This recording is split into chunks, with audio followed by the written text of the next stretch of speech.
मैंने अपने अंकल के साथ सी फूड के बिजनेस में पार्टनरशिप की। 1 साल में हमने लगभग 28 लाख युआन का प्रॉफिट किया। साल के आखिर में जब प्रॉफिट बांटने की बारी आई तो उन्होंने मुझे सिर्फ 1,20,000 दिए। उनका कहना था कि जगह उनकी थी, इन्वेस्टमेंट उन्होंने की थी और मैंने सिर्फ मेहनत की थी। 1,20,000 कम नहीं होते। मैंने कुछ नहीं कहा। वो पैसे मैंने अपनी जेब में रख लिए, जो उनकी कमाई का एक छोटा सा हिस्सा भी नहीं थे। मैंने मन में सोच लिया कि ठीक है, जैसा वो कहेंगे मैं वैसा ही करूंगा। उन्हें लगा कि मैं बेवकूफ हूँ और हमेशा उनके लिए सस्ते में काम करता रहूं, लेकिन उन्हें नहीं पता था कि उन पैसों से मैंने ठीक सामने वाला बड़ा सा कोल्ड स्टोरेज किराए पर ले लिया। जब उन्होंने ये देखा तो उनका चेहरा एकदम पीला पड़ गया। मैंने शटर गिरा दिया और कहा, अंकल अब से हम दोनों अपना अपना देखेंगे। कहते हैं कि उस रात वो सुबह तक अपनी दुकान पर ही बैठे रहे और कैलकुलेटर पर हिसाब लगाते रहे। अरे यार, साल का प्रॉफिट था 28,50,000। 1 साल में 365 दिन होते हैं। हम दोनों ने शिफ्ट में काम किया और सी फूड टैंक्स की रखवाली करते हुए एक पल के लिए भी नहीं सोए। कुल ट्रांजैक्शन 50 लाख से ज्यादा का था। नेट प्रॉफिट लगभग 29 लाख था, कुछ हजार कम। 28,50,000 का आंकड़ा सही है। दुकान मेरी थी, इन्वेस्टमेंट मैंने की थी और बड़े होटल्स के साथ रिलेशनशिप भी मैंने ही संभाली थी। उन्होंने सिर्फ मेहनत की थी। उन्होंने मेरी तरफ देखा और फिर बोले, मुझे ऐसे मत देखो। अगर मैं किसी और हेल्पर को रखता तो ज्यादा से ज्यादा 10,000 युआन महीना देता। साथ ही मुझे उसके खाने, रहने और सोशल सिक्योरिटी का भी ध्यान रखना पड़ता। ये 1,20,000 तुम्हारी बचत है, ये कम नहीं है। वेयर एंड टेयर, डिप्रिशिएशन और कलेक्शन मैनेजमेंट को मिलाकर मैंने तो पूरे साल उन पुरानी रेफ्रिजरेशन मशीन्स को रिपेयर करने में ही 30,000 से ज्यादा खर्च कर दिए। वो सही कह रहे थे। दुकान और इन्वेस्टमेंट उनकी थी, लेकिन उन 27,30,000 में से कितने मेरी मेहनत और खून पसीने से कमाए गए थे, उन्होंने कभी ये हिसाब नहीं लगाया। मैंने कहा, ठीक है, जैसा आप कहेंगे मैं वैसा ही करूं। फिर उन्होंने कहा, चलो अब ज्यादा मत सोचो। नए साल के पहले दिन अच्छी क्वालिटी की लॉबस्टर का एक कंसाइनमेंट पोर्ट पर कम प्राइस में आएगा, वहां जल्दी पहुंच जाना। मैं घर नहीं गया। मेरे पास वो 1,20,000 युआन थे। मुझे डर था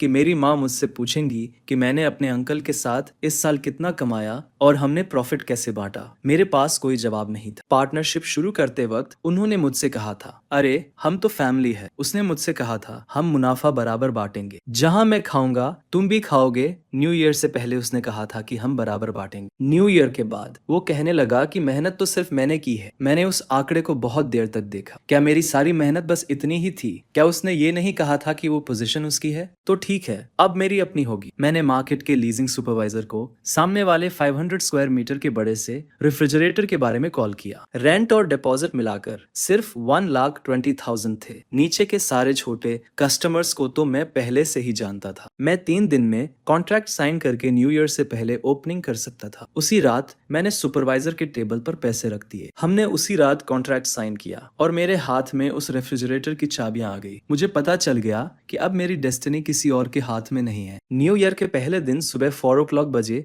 डॉक पर बर्फीली हवा चल रही थी। मैं हमेशा से 2 घंटे पहले पहुंच गया। जब शिप का कैप्टन आया तो मैं उसके पास गया। ओल्ड जान, मुझे लॉबस्टर का पूरा लॉट चाहिए, कैश पेमेंट अभी के अभी। कैप्टन हैरान रह गया। अरे, तुम्हारे अंकल ने तुम्हें बताया नहीं? मैंने काश का बंडल निकाला और कहा, अब मैं अपना बिजनेस खुद कर रहा हूँ। मैं 5% ज्यादा प्राइस दूंगा। इंस्पेक्शन और लोडिंग मैं खुद करूंगा। आपको 1 मिनट भी वाइट नहीं करना पड़ेगा। कैप्टन ने मेरी तरफ देखा और कुछ सेकंड्स के लिए साइलेंट हो गया। जब मेरे अंकल डॉक पर पहुंचे तब तक फर्स्ट क्लास लॉबस्टर का पूरा लॉट मेरे रेफ्रिजरेटेड ट्रक में लोड हो चुका था। वो खाली डॉक पर खड़े होकर गुस्से से लाल हो रहे थे। ये सब क्या है? मैंने ट्रक का डोर बंद किया और कहा, अंकल आपने ही तो कहा था जिसकी जितनी एबिलिटी, हैप्पी न्यू ईयर। मैं एक अच्छी स्टार्टिंग करना चाहता था। कार स्टार्ट हुई और रियर व्यू मिरर में मेरे अंकल की इमेज छोटी होती चली गई। मुझे पता था कि अब उनके और मेरे बीच कॉन्फ्लिक्ट पूरी तरह से सील हो चुका था। मैं लॉबस्टर्स को रेफ्रिजरेटर में ले गया और पूरी रात सॉर्टिंग करता रहा। गुड्स की क्वालिटी बहुत एक्सीलेंट थी। सबका वेट 750 ग्राम से ज्यादा था और क्लॉज भरे हुए थे। सॉर्टिंग खत्म करने के बाद मैंने मार्केट के रिटेल कस्टमर्स के ग्रुप में एक मैसेज सेंड किया। आधे घंटे से भी कम टाइम में 10 से ज्यादा लोग रेफ्रिजरेटर के सामने जमा हो गए। ये वो सारे कॉन्टैक्ट्स थे जिन्हें मैंने पूरे ईयर में कल्टीवेट किया किया था। मैंने जिनकी भी हेल्प की थी मुझे वो सब परफेक्टली याद है। मैंने जैसे ही माल की जांच की,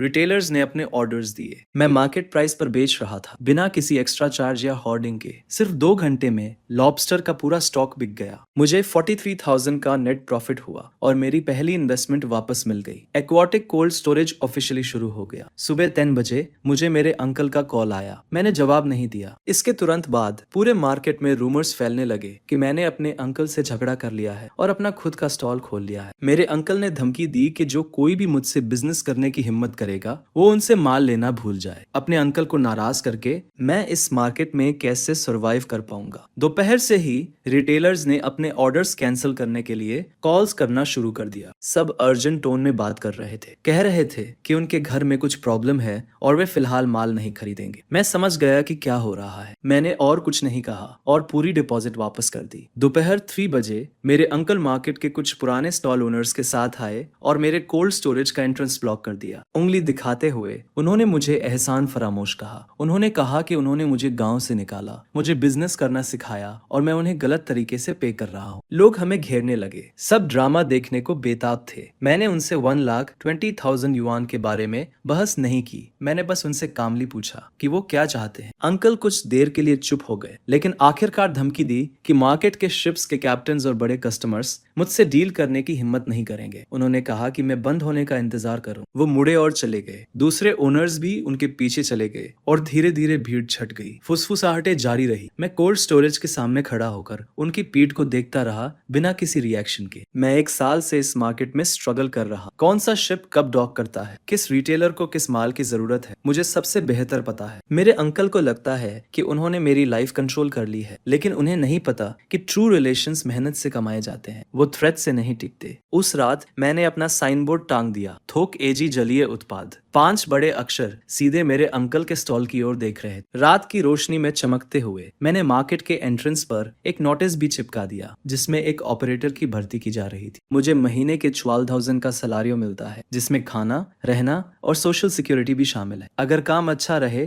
तो साल के अंत में बोनस भी है। अगली सुबह शाओलिन नाम का एक लड़का जॉब के लिए अप्लाई करने आता है। वो अपने गांव से पहली बार काम करने निकला था, जिसकी आंखों में वही चाहत दिखती है जो सालों पहले मेरी आंखों में थी। मैंने उसके हाथों को देखा जो वर्क से भरे हुए थे। वो हार्ड वर्क करने वाला इंसान था। मैंने उसे तुरंत हायर कर लिया और कहा कि आज दोपहर से काम शुरू कर दो। शाओलिन के जाने के बाद मैं कोल्ड स्टोरेज में इन्वेंटरी चेक करने लगा। रेफ्रिजरेशन मशीन्स की आवाज आ रही थी। टेम्परेचर 5 डिग्री से नीचे स्टेबल था। मैंने अपने अंकल की दुकान को देखा जो दूसरी तरफ थी। वो जगमगा रही थी, लोग अंदर बाहर आ जा रहे। वो बिजनेस बहुत अच्छा चल रहा था, लेकिन मैं जानता था कि मेरे बिना वो पुरानी रेफ्रिजरेशन मशीन्स ज्यादा दिन नहीं चल पाएंगी। पिछले समर में जब बहुत गर्मी थी तो उन्हें सिर्फ अकाउंट देखना और रिलेशनशिप बनाना आता था। मैंने अपना मोबाइल निकाला और कॉन्टैक्ट लिस्ट खोली। मैंने 1 दर्जन से ज्यादा शिप कैप्टन्स के नंबर सेव किए थे जिनसे मैं इस साल मिला था। मेरे अंकल को लगता है कि लोकल सप्लाई कट करके वो मेरा गला घोंट सकते हैं, लेकिन उन्हें नहीं पता कि ये वर्ल्ड बहुत बड़ा है और यहाँ सिर्फ एक डॉक नहीं है। कोल्ड स्टोरेज से बाहर निकलकर मैंने मेटल शटर गिरा दिया और लॉक लगा दिया। कल सुबह 3 बजे मुझे 200 किलोमीटर दूर नांगन पोर्ट जाना है, जहाँ एक कैप्टन ने मेरे लिए फ्रेश फ्रोजन फिश का एक लॉट रखने का प्रॉमिस किया है। ओपनिंग के तीसरे दिन मेरी मॉम आती है। वो कोल्ड स्टोरेज के सामने एक थर्मोस लेकर खड़ी थी। उनके बाल न्यू ईयर से भी ज्यादा व्हाइट हो गए थे। मैं शाओलिन के साथ सामान काउंट कर रहा और उन्हें देखकर लगभग रजिस्टर बुक गिर ही गया था। मेरी मॉम ने कुछ नहीं कहा, बस थर्मोस को टेबल पर रख दिया। उसमें रिब सूप था जो मुझे सबसे ज्यादा पसंद है। उन्होंने चारों ओर देखा, इस 500 स्क्वायर मीटर के कोल्ड स्टोरेज को देखा और वॉल पर टंगे एजी के साइन को देखा। उनकी आंखें लाल हो गई। तो मैंने शाओलिन को काम करने के लिए कहा और अपनी मॉम के लिए एक चेयर खींच दी। वो चुपचाप बैठी रही। फिर फाइनली मुझसे पूछा कि क्या ये सच है कि मेरा झगड़ा मेरे अंकल से हुआ है। मैंने हाँ में सिर हिलाया। इसके थोड़ी देर बाद मेरी मॉम साइक करते हुए कहती है कि कल अंकल घर आए थे। वो मेरे सामने 2 घंटे तक रोए और कहने लगे कि मैं कितना अनथॉकफुल हूँ। कहानी कुछ ऐसी शुरू होती है कि 1 साल तक मेरे साथ कड़ी मेहनत करने के बाद आखिर में मैंने उससे बिजनेस छीन लिया और उसका सारा माल ब्लॉक कर दिया। वो सबको कह रहा था कि मैं उसे बर्बाद कर रहा हूँ, जिस पर मेरी माँ मुझसे कहती है, तेरे चाचा ने मुझे तुझे समझाने के लिए कहा है कि तू कोल्ड स्टोरेज वापस उसे दे दे और उसके साथ काम करना शुरू कर दे। वो तुझे बोनस भी देगा, साल के 2 लाख देगा। ये सब सुनकर मैं कुछ नहीं कहता, बस दराज से एक फाइल निकालकर अपनी माँ को दे देता हूँ। उस फाइल में पूरे साल के मेरे काम का रिकॉर्ड था, हर खरीदारी का बिल, हर मरम्मत का बिल, हर कॉल रिकॉर्ड और फ्रिज के रख रखाव का रिकॉर्ड भी था। मैंने लाल पेन से कुछ जरूरी बातें मार्क की थी, जैसे पिछले साल जुलाई में यूनिट 3 का कंप्रेसर खराब हो गया था। तब मैं 36 घंटे लगातार उसे ठीक करता रहा और मेरा चाचा एसी वाले कमरे में बैठकर ताश खेल रहा था। फिर सितंबर में एक रेस्टोरेंट पर 1.5 लाख बाकी थे। मैं उन्हें वसूल करने के लिए आधे महीने तक भागता रहा। मेरे चाचा ने कहा कि ये तो मेरा काम है। नवंबर में सुबह 2 बजे माल आया। मैंने अकेले ही 3 टन सी फूड उतारा, जिस वजह से मेरी पीठ में 1 महीने के लिए चोट लग गई और मेरे चाचा अगले दिन सिर्फ हिसाब करने आए। मेरी माँ वो सारे रिसीट देख रही थी और उनके हाथ कांपने लगे। मैंने उनसे कहा कि साल के 365 दिनों में से मेरे चाचा के साथ बारी बारी से काम करने के बाद भी असल में 80% काम तो मैं ही करता था। कुल मिलाकर 50 लाख से ज्यादा का टर्नओवर हुआ और 28.5 लाख का नेट प्रॉफिट हुआ। मेरे चाचा ने मुझे 1.2 लाख दिए और कहा कि मैंने सिर्फ मेहनत की है। मेरी माँ की आंखों में आंसू आ गए। उन्होंने फाइल बंद की, उठी और बिना कुछ कहे मुड़कर चली गई। मुझे पता था कि वो कहाँ जा रही है। शाम को 4 बजे मार्केट में चीख पुकार मच गई। मेरी माँ मेरे चाचा की दुकान के सामने खड़ी होकर चिल्ला रही थी और सबके सामने उससे पूछ रही थी कि उसने 1 साल में वहां कितना काम किया है और वो 1.2 लाख कैसे दिए गए। मेरे चाचा के पास कोई जवाब नहीं था। वो शुक्रगुजार होना जानता ही नहीं था। दुकान मेरी थी, कैपिटल मेरा था, वो इतना सब कुछ क्यों चाहता था। मेरी माँ ये सुनकर हंस पड़ी और बोली कि जब उसने ये दुकान खोली थी तो 50,000 का शुरुआती कैपिटल उन्होंने ही दिया था। क्या वो ये कर्ज भूल गया? उसने तेरे साथ 1 साल काम किया और तूने उसे ढंग की सैलरी भी नहीं दी। तुझे जरा भी शर्म नहीं आई उसे साल के आखिर में सिर्फ 1.2 लाख देते हुए। मेरे चाचा का चेहरा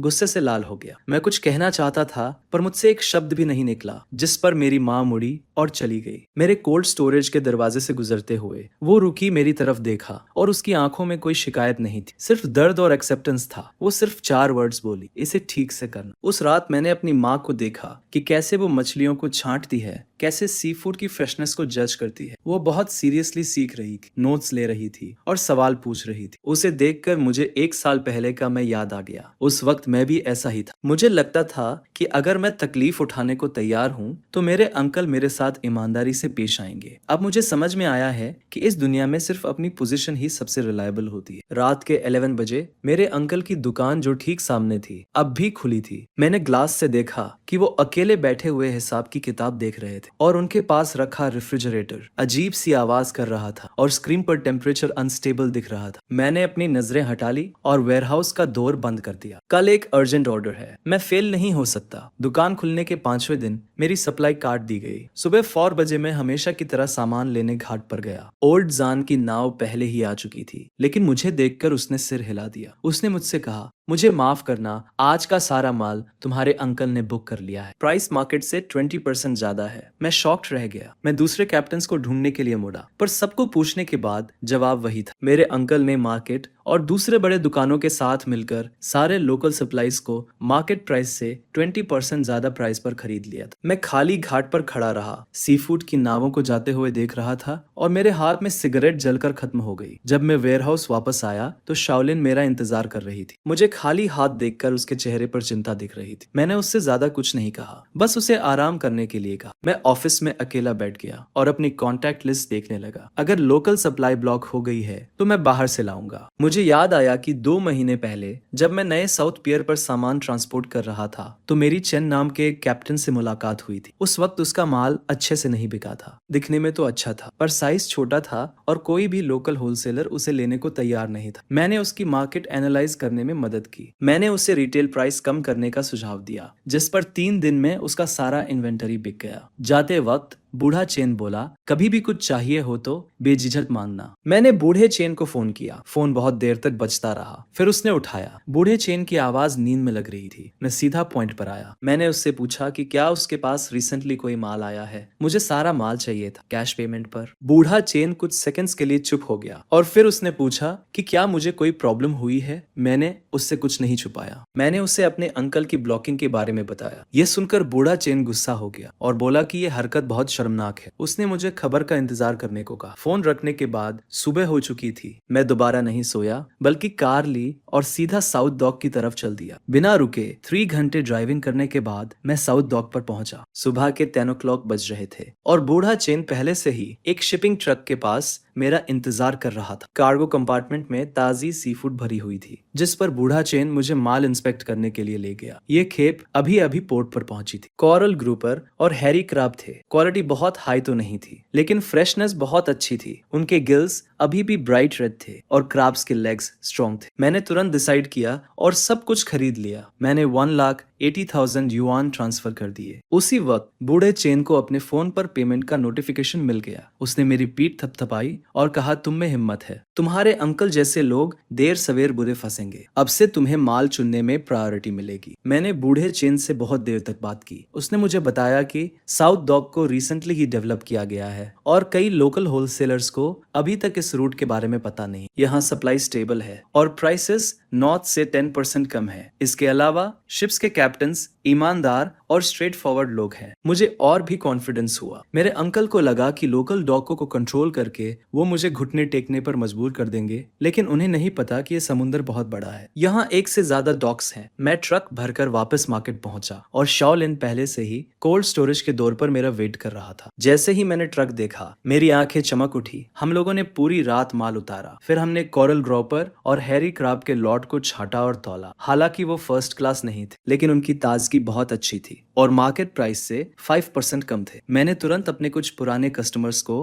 कॉल किया। उन्हें माल की जरूरत थी और उन्होंने वहीं पर ऑर्डर्स दे दी। उसी रात 10 बजे तक आधा से ज्यादा माल बिक चुका था, जिससे मुझे 1,50,000 युआन मिले। अगली सुबह मैं फिर से साउथ पियर पर गया। इस बार ओल्ड चेन ने मुझे 2 और कैप्टन से मिलवाया जो ओपन सी में और भी ज्यादा स्टेडी सप्लाई के साथ ऑपरेट करते थे। मैंने उनके साथ कोलैबोरेशन करने का इंटेंशन डिस्कस किया और प्रॉमिस किया कि जब तक क्वालिटी अच्छी रहेगी मैं सब कुछ कैश में पे करूंगा, कोई डिले नहीं होगा। ये सुनकर तीनों कैप्टन्स ने थोड़ी देर तक आपस में बात की और फाइनली मान गए। उनमें से एक, जिसका सुरनेम वोंग था, उसने कहा, वाह, इतनी कम उम्र में अपने दम पर लॉन्च करने के लिए तुम्हारे अंदर बहुत हिम्मत है, तुम्हारे अंदर डिटर्मिनेशन है। हम जो सेलिंग करते हैं वो रेप्यूटेशन को सबसे ऊपर रखते हैं। अगर तुम कैश पेमेंट्स मेंटेन रखते हो तो हम तुम्हें सप्लाई में प्रायोरिटी देंगे। मैंने उन सभी से हैंडशेक किया और फाइनली मेरे ऊपर से एक बहुत बड़ा बोझ उतर गया। शहर जाते वक्त मुझे शाओलिन का कॉल आया। उसने मुझे बताया कि मेरे अंकल आज वेयरहाउस के सामने थे। उन्होंने कई चक्कर लगाए और देखा कि हम कैसे माल अनलोड कर रहे थे और उनका चेहरा बहुत डार्क लग रहा था। कुछ रिटेलर्स भी आकर पूछ रहे थे कि हम माल कहां से ला रहे हैं और मार्केट से भी कम प्राइस में क्यों दे रहे हैं। मैंने फोन कट किया और विंडो के पीछे से गुजरते लैंडस्केप को देखने लगा। मेरे अंकल को लगता था कि लोकल प्राइस बढ़ाकर वो मुझे फोर्स कर सकते हैं कि मैं यहाँ से चला जाऊं, लेकिन उन्हें अंदाजा भी नहीं था कि वो जितना मुझे ब्लॉक करेंगे मेरा रास्ता उतना ही चौड़ा होता जाएगा। एक बार साउथ पियर से सप्लाई स्टेबल हो गई तो मेरी कॉस्ट उनसे 10% कम थी और प्राइस का एडवांटेज तुरंत ऑब्वियस हो गया। आखिर में मैं कॉर्नर नहीं होऊंगा। साउथ पियर से सप्लाई स्टेबल करने के बाद मेरा कोल्ड स्टोरेज का बिजनेस बहुत अच्छा चलने लगा। लगातार एक वीक तक मैं सुबह 3 बजे साउथ पियर पर माल लेने जाता था और सुबह 10 बजे से पहले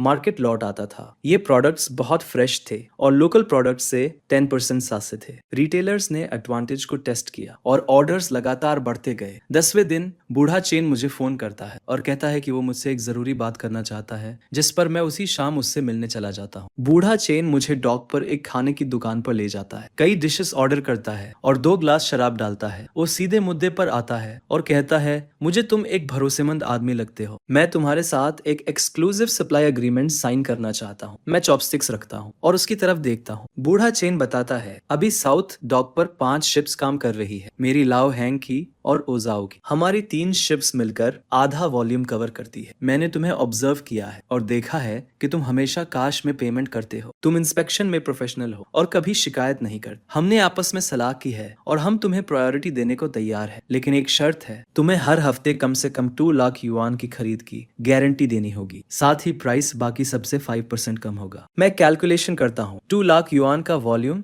अभी मेरे लिए काफी प्रेशर वाला है, लेकिन अगर मुझे एक्सक्लूसिविटी मिल जाती है तो ये सप्लाई चेन के दिल को कंट्रोल करने जैसा होगा। मेरे चाचा लोकल प्राइसेस बढ़ाकर मुझे ब्लॉक करने की कोशिश कर रहे हैं और मुझे साउथ डॉक पर सबसे कम प्राइस मिल रहा है। इस गेम से एडवांटेज तुरंत साफ हो जाएगा। मैं बूढ़े चेन से हाथ मिलाता हूँ। हम अग्रीमेंट तुरंत साइन करते हैं जिसकी ड्यूरेशन 3 महीने की है। मैं वीकली 2 लाख युआन के वॉल्यूम की गारंटी देता हूँ। वो स्टेबल सप्लाई और सबसे अच्छे पॉसिबल प्राइस की गारंटी देते हैं। अग्रीमेंट साइन करने के बाद लाओ चेन मुझे एक और बात बताता है। वो कहता है कि हाल ही में कोई अपने कॉन्टैक्ट्स का इस्तेमाल करके ये पता लगाने की कोशिश कर रहा है कि मैं अपना सामान कहाँ से लेता हूँ। वो लोग मुझसे ये लाइन छीनने के लिए बहुत ज्यादा प्राइस ऑफर कर रहे हैं। ओचनन कहता है, देखो बिजनेस में रेपुटेशन मायने रखती है। तुम हमारे साथ लॉयल रहे हो। हम अपनी बात से मुकरने जैसा घटिया काम नहीं करेंगे, लेकिन सावधान रहें। तुम्हारे चाचा सालों से इस एरिया में काम कर रहे हैं और उनके पास कई चालें हैं। मैं सिचुएशन को समझते हुए हामी भरता हूँ। जब मैं मार्केट वापस आता हूँ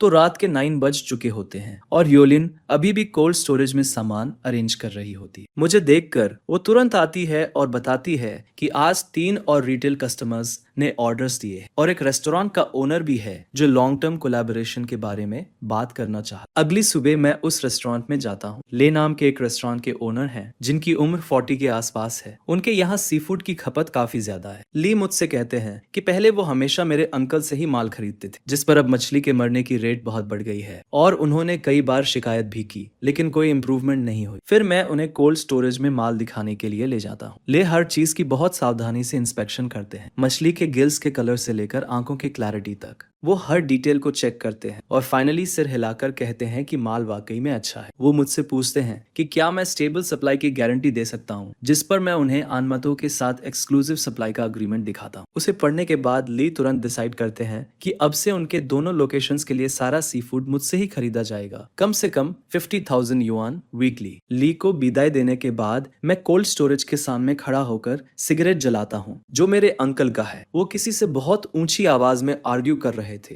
और ग्लास से दिख रहा था कि कई बॉक्सेस मरी हुई मछलियों के जमीन पर पड़े हैं। टेम्परेचर अनस्टेबल है और ज्यादातर माल खराब हो रहा है। मैं कुछ नहीं कहता, बस सामने देखता रहता हूँ। मुझे वो रेफ्रिजरेशन मशीन्स रटी हुई है। यूनिट नंबर 3 का कंप्रेसर पुराना है। हर 4 घंटे में टेम्परेचर चेक करना पड़ता है और यूनिट नंबर 2 के कंडेंसर में क्रैक है। जैसे ही समर में लोड बढ़ता है वो गैस लीक करना शुरू कर देता है। मुझे ये सारी डिफेक्ट्स पता है, इसलिए पिछले साल मैं मरी हुई मछली की रेट 3% से कम रखने में सक्सेसफुल रहा। लेकिन मेरे अंकल को ये सब समझ नहीं आता। उन्हें बस अकाउंट का हिसाब और अपनी इन्फ्लुएंस की बातें करना आता है। उन्हें इन मशीन्स की क्वर्क्स का कोई आइडिया नहीं है। मेरे बिना उनकी कंपनी एक ऐसी मशीन की तरह है जिसमें पार्ट्स मिसिंग है। देखने में लगता है कि वो अभी भी काम कर रही है, लेकिन असल में वो कोलैप्स होना शुरू हो गई। उसी रात मेरे वेयरहाउस का डेली कैश फ्लो पहली बार 1 लाख से ज्यादा हो जाता है। जाओलिन एक्साइटमेंट से अकाउंट बुक दिखाता है और कहता है, बॉस इस महीने तो हम जरूर प्रॉफिट कमाएंगे। मैं बुक में नंबर्स देखता हूँ, लेकिन मैं बहुत काम फील करता हूँ। मेरे अंकल के लिए 1 लाख का फ्लो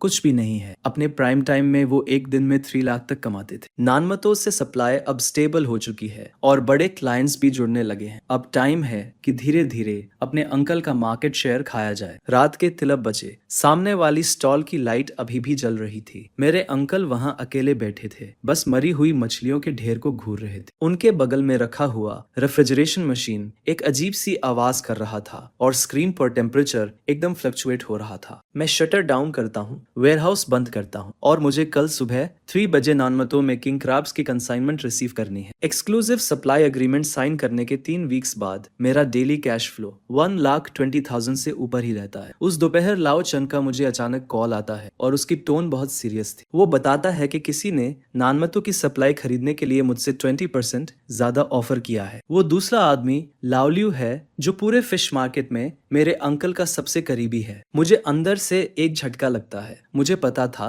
कि अब मेरे अंकल सीरियस हो रहे हैं। लाओ चन कहता है, यार वो प्राइस सच में बहुत टेम्पटिंग है, लेकिन हमने बात कर ली है और बिजनेस में रेपुटेशन बहुत इंपॉर्टेंट होती है। अभी तो अग्रीमेंट को 3 वीक्स ही हुए हैं। हम ऐसे अचानक अपना डिसीजन नहीं बदल सकते। मैं तुम्हें बस वार्न करने के लिए कॉल कर रहा हूँ कि इस बार तुम्हारे अंकल पूरी तरह से सीरियस हैं। मैं लाओ चन को थैंक्स कहता हूँ और उसी रात नानमतो ड्राइव करके चला जाता हूँ। वहाँ तीनों कैप्टन्स मौजूद थे। मैं उन्हें डिनर पर इनवाइट करता हूँ और खाना खाते वक्त मैं प्राइस इंक्रीज के बारे में कुछ भी मेंशन नहीं करता। हम बस इस बारे में बात करते हैं कि फिशिंग कितनी हार्ड जॉब है और मार्केट कैसा चल रहा है। लाओ वान बताता है कि उसका बेटा अगले साल कॉलेज जाने वाला है और अभी भी उसे ट्यूशन फीस के लिए कुछ पैसे कम पड़ रहे हैं। और तभी मैं कहता हूँ, ब्रदर वान, मैं ट्यूशन पे कर दूंगा। इसे आप गुड्स की एडवांस पेमेंट समझ लीजिए। इसे हम फ्यूचर सप्लाई से धीरे धीरे डिडक्ट कर लेंगे। लाओ बताता है कि उसकी वाइफ हॉस्पिटल में है और उसे पैसों की जरूरत है। मैं उसे तुरंत 50,000 ट्रांसफर कर देता हूँ और कहता हूँ कि ये पैसे इमरजेंसी के लिए है, कोई जल्दी नहीं है वापस करने की। तीनों कैप्टन्स मेरी तरफ देखते हैं और उनकी आंखों में कुछ नया सा एक्सप्रेशन था। लाओ चन अपना ग्लास उठाता है और कहता है,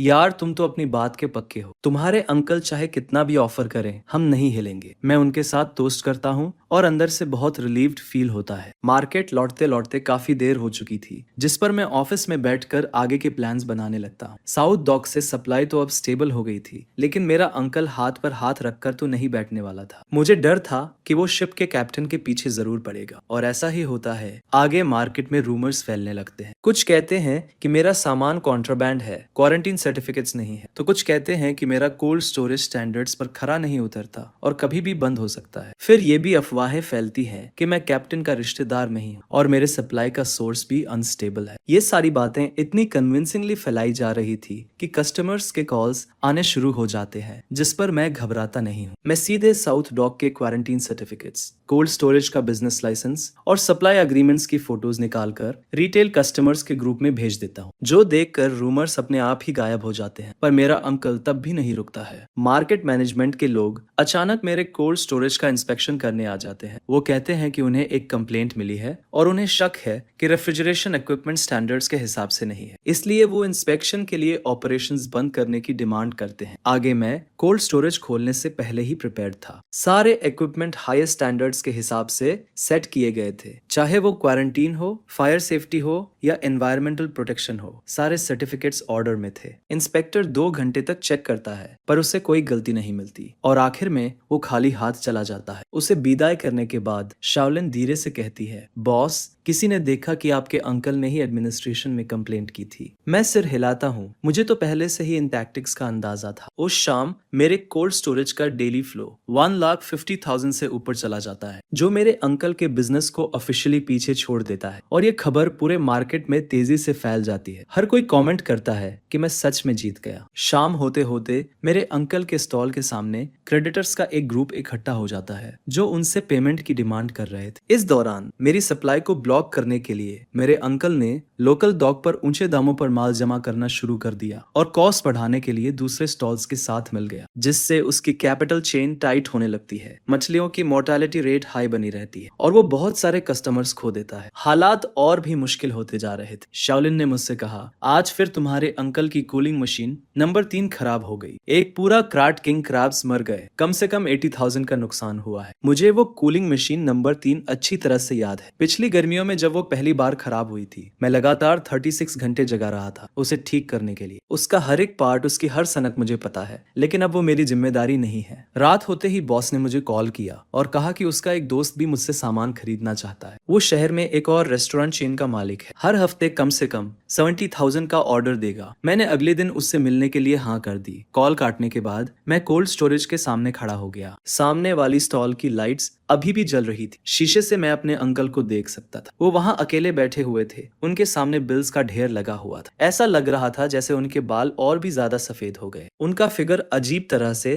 थका हुआ लग रहा था। मैंने अपनी नजरें हटा ली और कोल्ड स्टोरेज का दरवाजा बंद कर दिया। कल वाइल्ड येलो क्रोकर का एक बैच आने वाला है। क्लाइंट ने पहले से ही 2 लाख क्वांटिटी में बुक कर लिया है। मार्केट में लोग चुपके से बातें करने लगे थे। कह रहे थे कि मेरे अंकल की स्टॉल ज्यादा दिन नहीं चलेगी। उनकी पुरानी कूलिंग मशीन लाइंस लगातार खराब हो रही है। मछलियों के मरने की रेट 15% तक बढ़ गई है। कई रेगुलर कस्टमर्स ने अब मेरी तरफ आना शुरू कर दिया है। शाओलिन ने आखिरी बैच को ऑर्गेनाइज करना खत्म किया और एक्साइटेड होकर कहा, बॉस इस महीने हमें 5 लाख का नेट प्रॉफिट हुआ है। मैंने अकाउंट बुक में नंबर्स देखे और मैं बहुत शांत महसूस कर रहा था। 5 लाख कुछ भी नहीं है मेरे अंकल के गोल्डन डेज के मुकाबले, लेकिन मेरे लिए ये पहली फॉर्चून है जो सच में मेरी है। देर रात मैंने कोल्ड स्टोरेज बंद किया और मैं आराम करने के लिए जाने वाला था। जब मैं अपने अंकल की स्टॉल के सामने से गुजरा तो मैंने देखा कि वो अभी भी काम कर रहे हैं। कूलिंग मशीन नंबर 3 को ठीक करने की कोशिश कर रहे। उनके मूवमेंट्स अजीब थे। जाहिर तौर पर उन्हें उन सर्किट्स और पार्ट्स के बारे में कुछ भी समझ नहीं आ रहा था। मैं थोड़ी देर के लिए बाहर से देखता रहा, लेकिन आखिरकार मैंने अपना मुंह मोड़ा और चला गया। मेरे कोल्ड स्टोरेज की डेली फ्लो जब 1,50,000 पर स्टेबल हो गई तो मेरे अंकल ने प्राइस वॉर शुरू कर दी। अगली सुबह मार्केट में अचानक ये खबर फैल गई, मेरे अंकल की स्टॉल पर सारे सी फूड्स 20% डिस्काउंट पर मिल रहे हैं। एक लॉस पर लिक्विडेशन। कई रिटेलर्स को जैसे ही पता चलता है वो तुरंत अपनी पोजीशन पर भाग जाते हैं। तभी शाओलिन मुझसे आकर पूछता है, बॉस क्या हमें भी कीमतें कम कर देनी चाहिए? जिस पर मैं उसे मना कर देता हूँ। असल में मैं जानता हूँ कि मेरे चाचा क्या कर रहे हैं। वो मुझे प्राइस वॉर में फंसाकर बर्बाद करना चाहते हैं, जिससे मैं कीमतें कम करने पर मजबूर हो जाऊं और या तो मेरा नुकसान हो या फिर मेरे कस्टमर्स चले जाएं। पर वो एक बात भूल गए, मेरा कॉस्ट उनसे 10% कम है और मेरी सप्लाई भी ज्यादा स्टेबल है। और सबसे बड़ी बात, मुझे उनसे कीमतों में कम्पीट करने की कोई जरूरत नहीं है। मैं शाओलिन को कुछ थर्मल बॉक्सेस और रेफ्रिजरेटेड डिलीवरी व्हीकल्स खरीदने के लिए कहता हूँ। मैं अपनी सर्विस को बेहतर बनाने वाला हूँ। अब मैं हाई एंड रूट पर जाऊंगा जिसमें जीरो मोर्टेलिटी और ऑन टाइम डिलीवरी होगी। शाओलिन को ये बात समझ नहीं आती। वो कहता है कि आजकल तो सब कीमतों के लिए कम्पीट कर रहे हैं, ऐसे में ये सब करना कितना सही है। जिस पर मैं कहता हूँ कि प्राइस वॉर के आखिर में यही मायने रखता है कि कौन ज्यादा देर तक टिकता है। उनके साथ खुद को थकाने से बेहतर है कि मैं कोई और रास्ता अपनाऊं। अगले 3 दिनों तक मैं कीमतें कम नहीं करता, बल्कि अपनी पूरी एनर्जी सर्विस पर लगा देता हूँ। वेयरहाउस से निकलने वाले हर लॉट को मैं खुद चेक करता हूँ ताकि एक भी मरी हुई मछली ना हो, और डिलीवरी टाइम भी एकदम प्रिसाइज है। कस्टमर को जब सामान चाहिए उसे आधे घंटे के अंदर मिल जाना चाहिए। शुरू में कुछ रिटेलर्स मेरे चाचा की कम कीमतों से अट्रैक्ट जरूर होते हैं, लेकिन बहुत जल्द ही दिक्कतें शुरू हो जाती है। कीमतें कम रखने के लिए मेरे चाचा छोटे डॉग्स से घटिया सामान खरीदने लगते हैं और उनके रेफ्रिजरेटर्स भी ठीक नहीं है, जिसकी वजह से मछलियों की मोर्टेलिटी रेट बहुत ज्यादा बढ़ जाती है। कई रिटेलर्स को जब सामान मिलता है तो उन्हें पता चलता है कि देखने में तो उन्होंने 20% बचा लिए, लेकिन एक्चुअल कॉस्ट कैलकुलेट करने पर उनका नुकसान हो रहा है। 5वें दिन कुछ रिटेलर्स मेरे पास वापस आने लगते हैं। वो कहते हैं कि उन्हें थोड़ा ज्यादा पे करने से कोई दिक्कत नहीं, लेकिन क्वालिटी सबसे ज्यादा जरूरी है। मैं ज्यादा कुछ नहीं कहता, बस सप्लाई और सर्विस देने में लगा रहता हूँ। तभी मिस्टर ली का कॉल आता है और वो बताते हैं कि उनके दोस्त ने इवेल्युएट करके फैसला किया है कि वो अपने सारे सी फूड ऑर्डर्स मुझे ही देंगे। ये शहर के सबसे बड़े चेन होटल्स में से एक है, जिसका वॉल्यूम कम से कम 1 लाख हर हफ्ते का है। उस आदमी ने मुझसे कहा, अरे मेरा दोस्त भी तुम्हारे चाचा के पास गया था, लेकिन उसका माल ठीक नहीं था और उसमें बहुत मरी हुई मछलियां थी। हालांकि तुम्हारे दाम थोड़े ज्यादा है, पर तुम्हारी मछलियां मरी हुई नहीं होती और तुम समय पर डिलीवरी करते हो, जो होटल्स के लिए सबसे जरूरी है। फिर वो आगे बताता है, मैं मिस्टर ली के दोस्त से मिला और हमने कोऑपरेशन एग्रीमेंट साइन किया। अगले हफ्ते से हर हफ्ते 1 लाख का ऑर्डर आएगा जो मेरे कोल्ड स्टोरेज से होकर जाएगा। एग्रीमेंट साइन करने के बाद मैं शाम को मार्केट लौटा तो देखता हूँ कि मेरे चाचा के स्टॉल के सामने रिटर्न्स के कई बॉक्सेस रखे हुए हैं, जिस पर कुछ रिटेलर्स उनसे बहस कर रहे थे। मेरे चाचा का चेहरा गुस्से से लाल था और उनकी आवाज भी भारी हो गई थी। शाओलिन ने मुझसे कहा, तुम्हारे चाचा को इन 2 दिनों में बहुत सारे रिटर्न्स आए हैं। ऐसा सुनने में आ रहा है कि उन्होंने सिर्फ कॉम्पेंसेशन में ही 1 लाख से ज्यादा दे दिए हैं। मैं अपने कोल्ड स्टोरेज के दरवाजे पर खड़ा होकर सामने का नजारा देख रहा था। मेरे चाचा की प्राइस वॉर 10 दिन भी नहीं चली और वो कोलैप्स होने लगे। उनकी वर्किंग कैपिटल पहले से ही टाइट थी और अब नुकसान में बेचने और रिटर्न्स के लिए कॉम्पेंसेशन देने की वजह से वो इसे संभाल नहीं पाए। सबसे बुरी बात तो ये हुई कि उन्होंने दाम कम करने के लिए जो सस्ता माल खरीदा उसने उनकी रेपुटेशन पूरी तरह से बर्बाद कर दी। बहुत से पुराने कस्टमर्स का उन पर से भरोसा उठ गया और वो मेरे पास आने लगे। उसी रात मेरे कोल्ड स्टोरेज का डेली फ्लो 2 लाख से ज्यादा हो गया और शाओलिन ने मुझे एक्साइटमेंट में अकाउंट बुक दिखाई जिसमें लिखा था कि इस महीने का नेट प्रॉफिट 8 लाख से ज्यादा होगा। मैंने बुक में नंबर्स देखे और मुझे बहुत सुकून मिला। प्राइस वॉर कभी भी वो नहीं जीतता जो सबसे कम दाम रखता है, बल्कि वो जीतता है जो आखिर तक टिका रहता है। मेरे चाचा को लगा कि कम दाम से वो मुझे बर्बाद कर देंगे, लेकिन उन्हें नहीं पता था कि असली किला तो क्वालिटी और सर्विस होती। रात को बहुत देर तक सामने वाले स्टॉल की लाइट जलती रही। मेरे चाचा वहाँ अकेले बैठे हुए थे और उनके सामने बिल्स और रिटर्न नोट्स का ढेर लगा हुआ था। उनका फोन लगातार बज रहा था। जरूर क्रेडिटर्स होंगे जो अपना पैसा मांग रहे होंगे। मैंने अपने कोल्ड स्टोरेज का दरवाजा बंद किया और आराम करने की तैयारी करने लगा। कल ऑस्ट्रेलियन लॉबस्टर्स का एक और बैच आने वाला है। मिस्टर ली के दोस्त के होटल का पहला ऑर्डर है और मैं कोई गलती नहीं कर सकता। मार्केट से बाहर निकलते वक्त मैंने एक बार पीछे मुड़कर देखा। रात के अंधेरे में मेरे चाचा की दुकान एकदम सुनसान लग रही थी और वो साइन जो 3 सालों से वहां लटका हुआ था हवा में झूल रहा था और एक अजीब सी आवाज कर रहा। मार्केट में लोग दबी आवाज में बातें करने लगे थे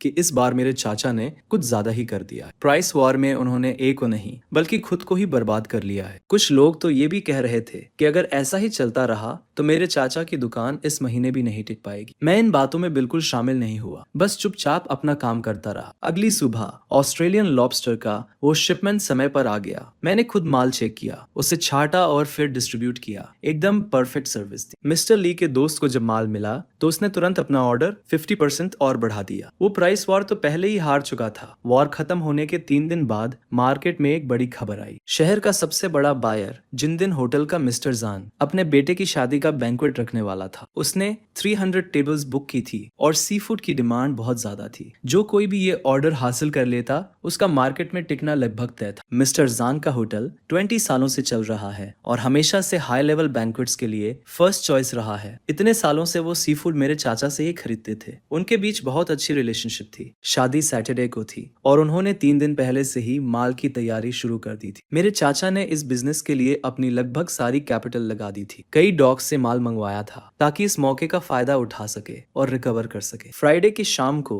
अचानक मार्केट में खबर फैल गई कि जिन दिन होटल में कुछ गड़बड़ हो गई। शाओलिन भागता हुआ आया और बोला, तुम्हारे चाचा ने जो सी फूड सप्लाई किया है उसमें बहुत बड़ी प्रॉब्लम हो गई। आधे किंग क्राब मर गए हैं और ऑस्ट्रेलियन लॉबस्टर भी फ्रेश नहीं है। मिस्टर जान होटल में बहुत गुस्सा हो रहे हैं। वो तुम्हारे चाचा से तुरंत माल रिप्लेस करने के लिए कह रहे हैं, वरना वो डील कैंसिल कर देंगे। मैं अपने कोल्ड स्टोरेज के सामने खड़ा था और दूर से देख रहा था कि मेरे चाचा की दुकान में सब कुछ अस्त व्यस्त हो गया है। वो माल ढूंढने के लिए फोन कर रहे थे, लेकिन फ्राइडे की शाम थी। बैंक्वेट कल दोपहर को शुरू होने वाला था। कहीं से भी माल लाना पॉसिबल नहीं था। लोकल डॉग्स की बात करें तो मैंने पहले ही अग्रेसिव शॉपिंग करके सबको ऑफेंड कर दिया था। अब कोई मुझे बेचना नहीं चाहता। शाम के 6 बजे ओनर झान खुद मार्केट आते हैं। वो लगभग 50 साल के हैं और आमतौर पर बहुत ही एमिएबल है, लेकिन इस बार उनका चेहरा गुस्से से लाल था। वो मेरे अंकल के स्टॉल के सामने खड़े होकर तेज आवाज में कहते हैं कि उन्होंने इतने सालों के कोऑपरेशन के बाद उन पर ट्रस्ट किया था, लेकिन उन्होंने इस बार कैसी मर्चेंडाइज दी है। 300 वेडिंग बैंक्वेट है और गेस्ट बहुत इंपॉर्टेंट लोग हैं। वो कहते हैं कि मैं क्या एक्सप्लेनेशन दूंगा। ये सुनकर मेरे अंकल पसीने से लथपथ हो जाते हैं और लगातार अपोलोजाइज करते हुए कहते हैं कि वो किसी तरह